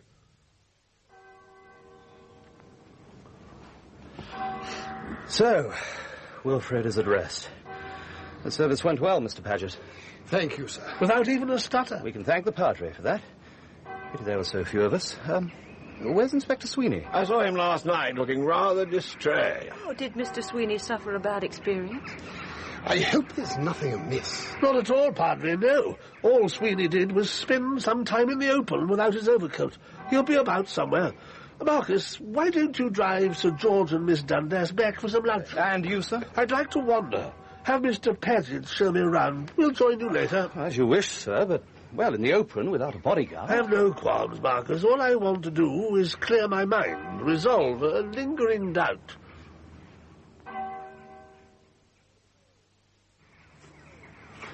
The boy's grave is here somewhere, is it? The boy who was shot? Yes, sir, just here by the wall. Not too well cared for, is it? Well, without relatives, too. But he does have a name, so... Robert Bell, died October the 20th, 1889, age 17 years, gone but not forgotten. Who paid for this stone? The money was donated anonymously, sir. I say, are outsiders allowed in the chapel? Not normally, sir. Why? Just thought I saw someone go in. Get down, man! Get down! Oh, Paget, you idiot! Paget! Paget! Need I say that the murderer had claimed another victim? In spite of my warning to take cover, the chaplain had bolted like a rabbit. And, of course, his white surplice was a perfect target. He fell dead in the bracken, poor fellow. But I had little time to grieve as I lay flat to the ground. Turn over, Your Royal Highness. I obeyed, and found myself looking into the twin barrels of a shotgun.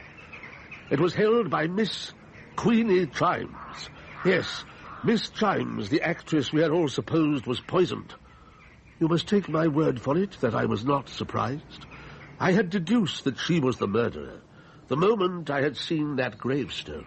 No, not me. Spare me, Miss Chimes. Or do you prefer Miss Bell? I don't mind which. So, you found the grave? Yes. Robert Bell was your brother, was he not? Yes. My dearest brother. My only family. Until last year when he was murdered. No. Accidentally shot. He strayed into their line of fire. He wasn't killed outright, you know. But did they call a doctor? Take him to the hospital? No. That would have ruined their sport. They left him at the nearest cottage and returned to their slaughter. He died in agony hours later while they were singing around the piano. I'm sorry. I can only assume they had no idea how seriously he was wounded, and they did provide a decent gravestone. They did not. I paid for that anonymously. Then the words, "gone but not forgotten," were your choice. I would have preferred the truth, allowed to die. But I had already made certain plans. I couldn't put them at risk. Plans? They didn't know about me. Although we were orphaned as children, Robert and I always stayed in touch. So when he didn't write to me on my birthday, I worried. I travelled down here, but no one admitted knowing him, or where he was. Finally, I found the cottage where he died. The woman there told me the dreadful truth. How they'd sworn the servants to silence. That was a crime. Failure to report the truth. I'm sure it is. But the greater crime was letting him die. I vowed I would kill everyone in the conspiracy. I contrived to meet them. Through Marcus? Yes. And when he told me there was to be another shoot... You decided to act, even though you knew I was the principal guest. That was a mishap I had not foreseen. But then I realized it could work to my advantage. In what way? An unexplained death at Desborough with you present would be a fearful scandal. You'd have to keep it quiet. So I collapsed on the dinner table, knowing it would be concealed from the police, the press. So there was no dying actress? No. Only an actress who pretended to die. But Jerry Gribble told me you died in his arms on the way to the doctor. I cannot believe he was taken in, or the doctor come to that. There was no doctor. You see, I'd arranged with Jerry to play a practical joke on everyone. He knew how much you enjoyed them. Up to a point. What a lark. To scare the daylights out of everyone. I was to die, then return as the Desborough ghost. That is what Jerry believed right up to the time I shot him. Poor fellow. Tell me, what was the purpose of the scraps of newspaper? To divert everyone, you in particular, from my real motive. Why me? It's well known you never walk away from a challenge. I was confident you'd try and outwit me. Stay on at Desborough. And if you stayed, so would my victims. Cunning. Am I right in deducing that you masqueraded as a servant? An easy role for me. One I've played on stage many times. Let me come and go as I pleased. Nobody ever looks at a maid. I even served you punch the night you played sardines, before I stabbed Mr. Oscar Edge. Good Lord. But how did you trap Claude Bullivant? It wasn't difficult. Claude was interested in Miss Dundas. So I left a note in his room. A dawn assignation by the well. Signed it Isabella. What a surprise he had when I arrived. He didn't even notice the poker. I just hit out and heaved him into the well. Far to go. You also bludgeoned poor Lady Drummond with a poker. Why change an effective weapon? But Amelia put up no end to the fight. I've been told she took chloral, assumed she'd be lethargic. She wasn't drugged at all, but I managed. But why Amelia? She wasn't one of the gun. Neither was the chaplain, but they both condoned what had happened. Any woman with a spark of compassion would have visited a wounded boy. Yet you characterized her as loving and giving. Oh, she was all of that, with men. Didn't you know? Saturday's corpse. How inconvenient for you that Paget didn't fit his epithet. Works hard for a living. Oh, but he did. Paget was not a wage earner, nor do I know how hard he worked. But as a clergyman, he had a benefice, or more commonly, a living. So he did fit the rhyme. Is it so late? I must dispose of you. For pity's sake. Get up and walk to the chapel. And remember, I will have a gun at your back. And I won't hesitate to shoot. Haven't you done enough killing? Oh, my God. The corpse that is killed on the Sabbath day. But it isn't the Sabbath. You are not so perceptive as I supposed. Oh? Didn't you note the date on the gravestone? Robert died on a Sunday, the Sabbath. Your brother. Bonnie. Blythe. Good. Every word of that rhyme was true of him. Every word. Open the vestry door. Please. Get inside.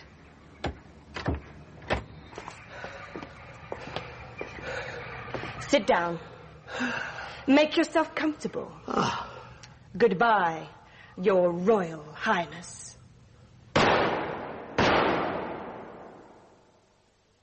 Sweeney, I congratulate you. Bodyguarding is my job, sir. As you keep telling me, was it unavoidable to shoot the lady? Sir, she was pointing a shotgun at you. And after what she did to the good father... Ghastly. So it was you I spotted going into the chapel. Damn it, man, I thought it was the murderer. No, sir. But I saw all that happened. That's why I cunningly concealed myself and waited for my chance. Sweeney, I am not ungrateful. God save you, sir. All I hope, Bertie, is that the whole sorry episode has been instructive. Well, certainly it has. Anyway, it's all over. George Holdfast has had words with the Chief Constable of Buckinghamshire. The matter will be handled with discretion. Wish he'd told me earlier that they were at school together. Will you now admit you should not have interfered? Interfered? You forget I was sent an invitation. How could I know that it would result in wholesale carnage of the human sort, anyway? Am I to cut myself off from society? Stay at home all day and every day? If you have your way, I shall end up exactly like Mamma, a fusty old recluse. The Queen is not so cut off as you suppose. Has something happened? A message from Windsor. The Queen commands you visit her urgently. Ah. So what do you deduce from that, my dear?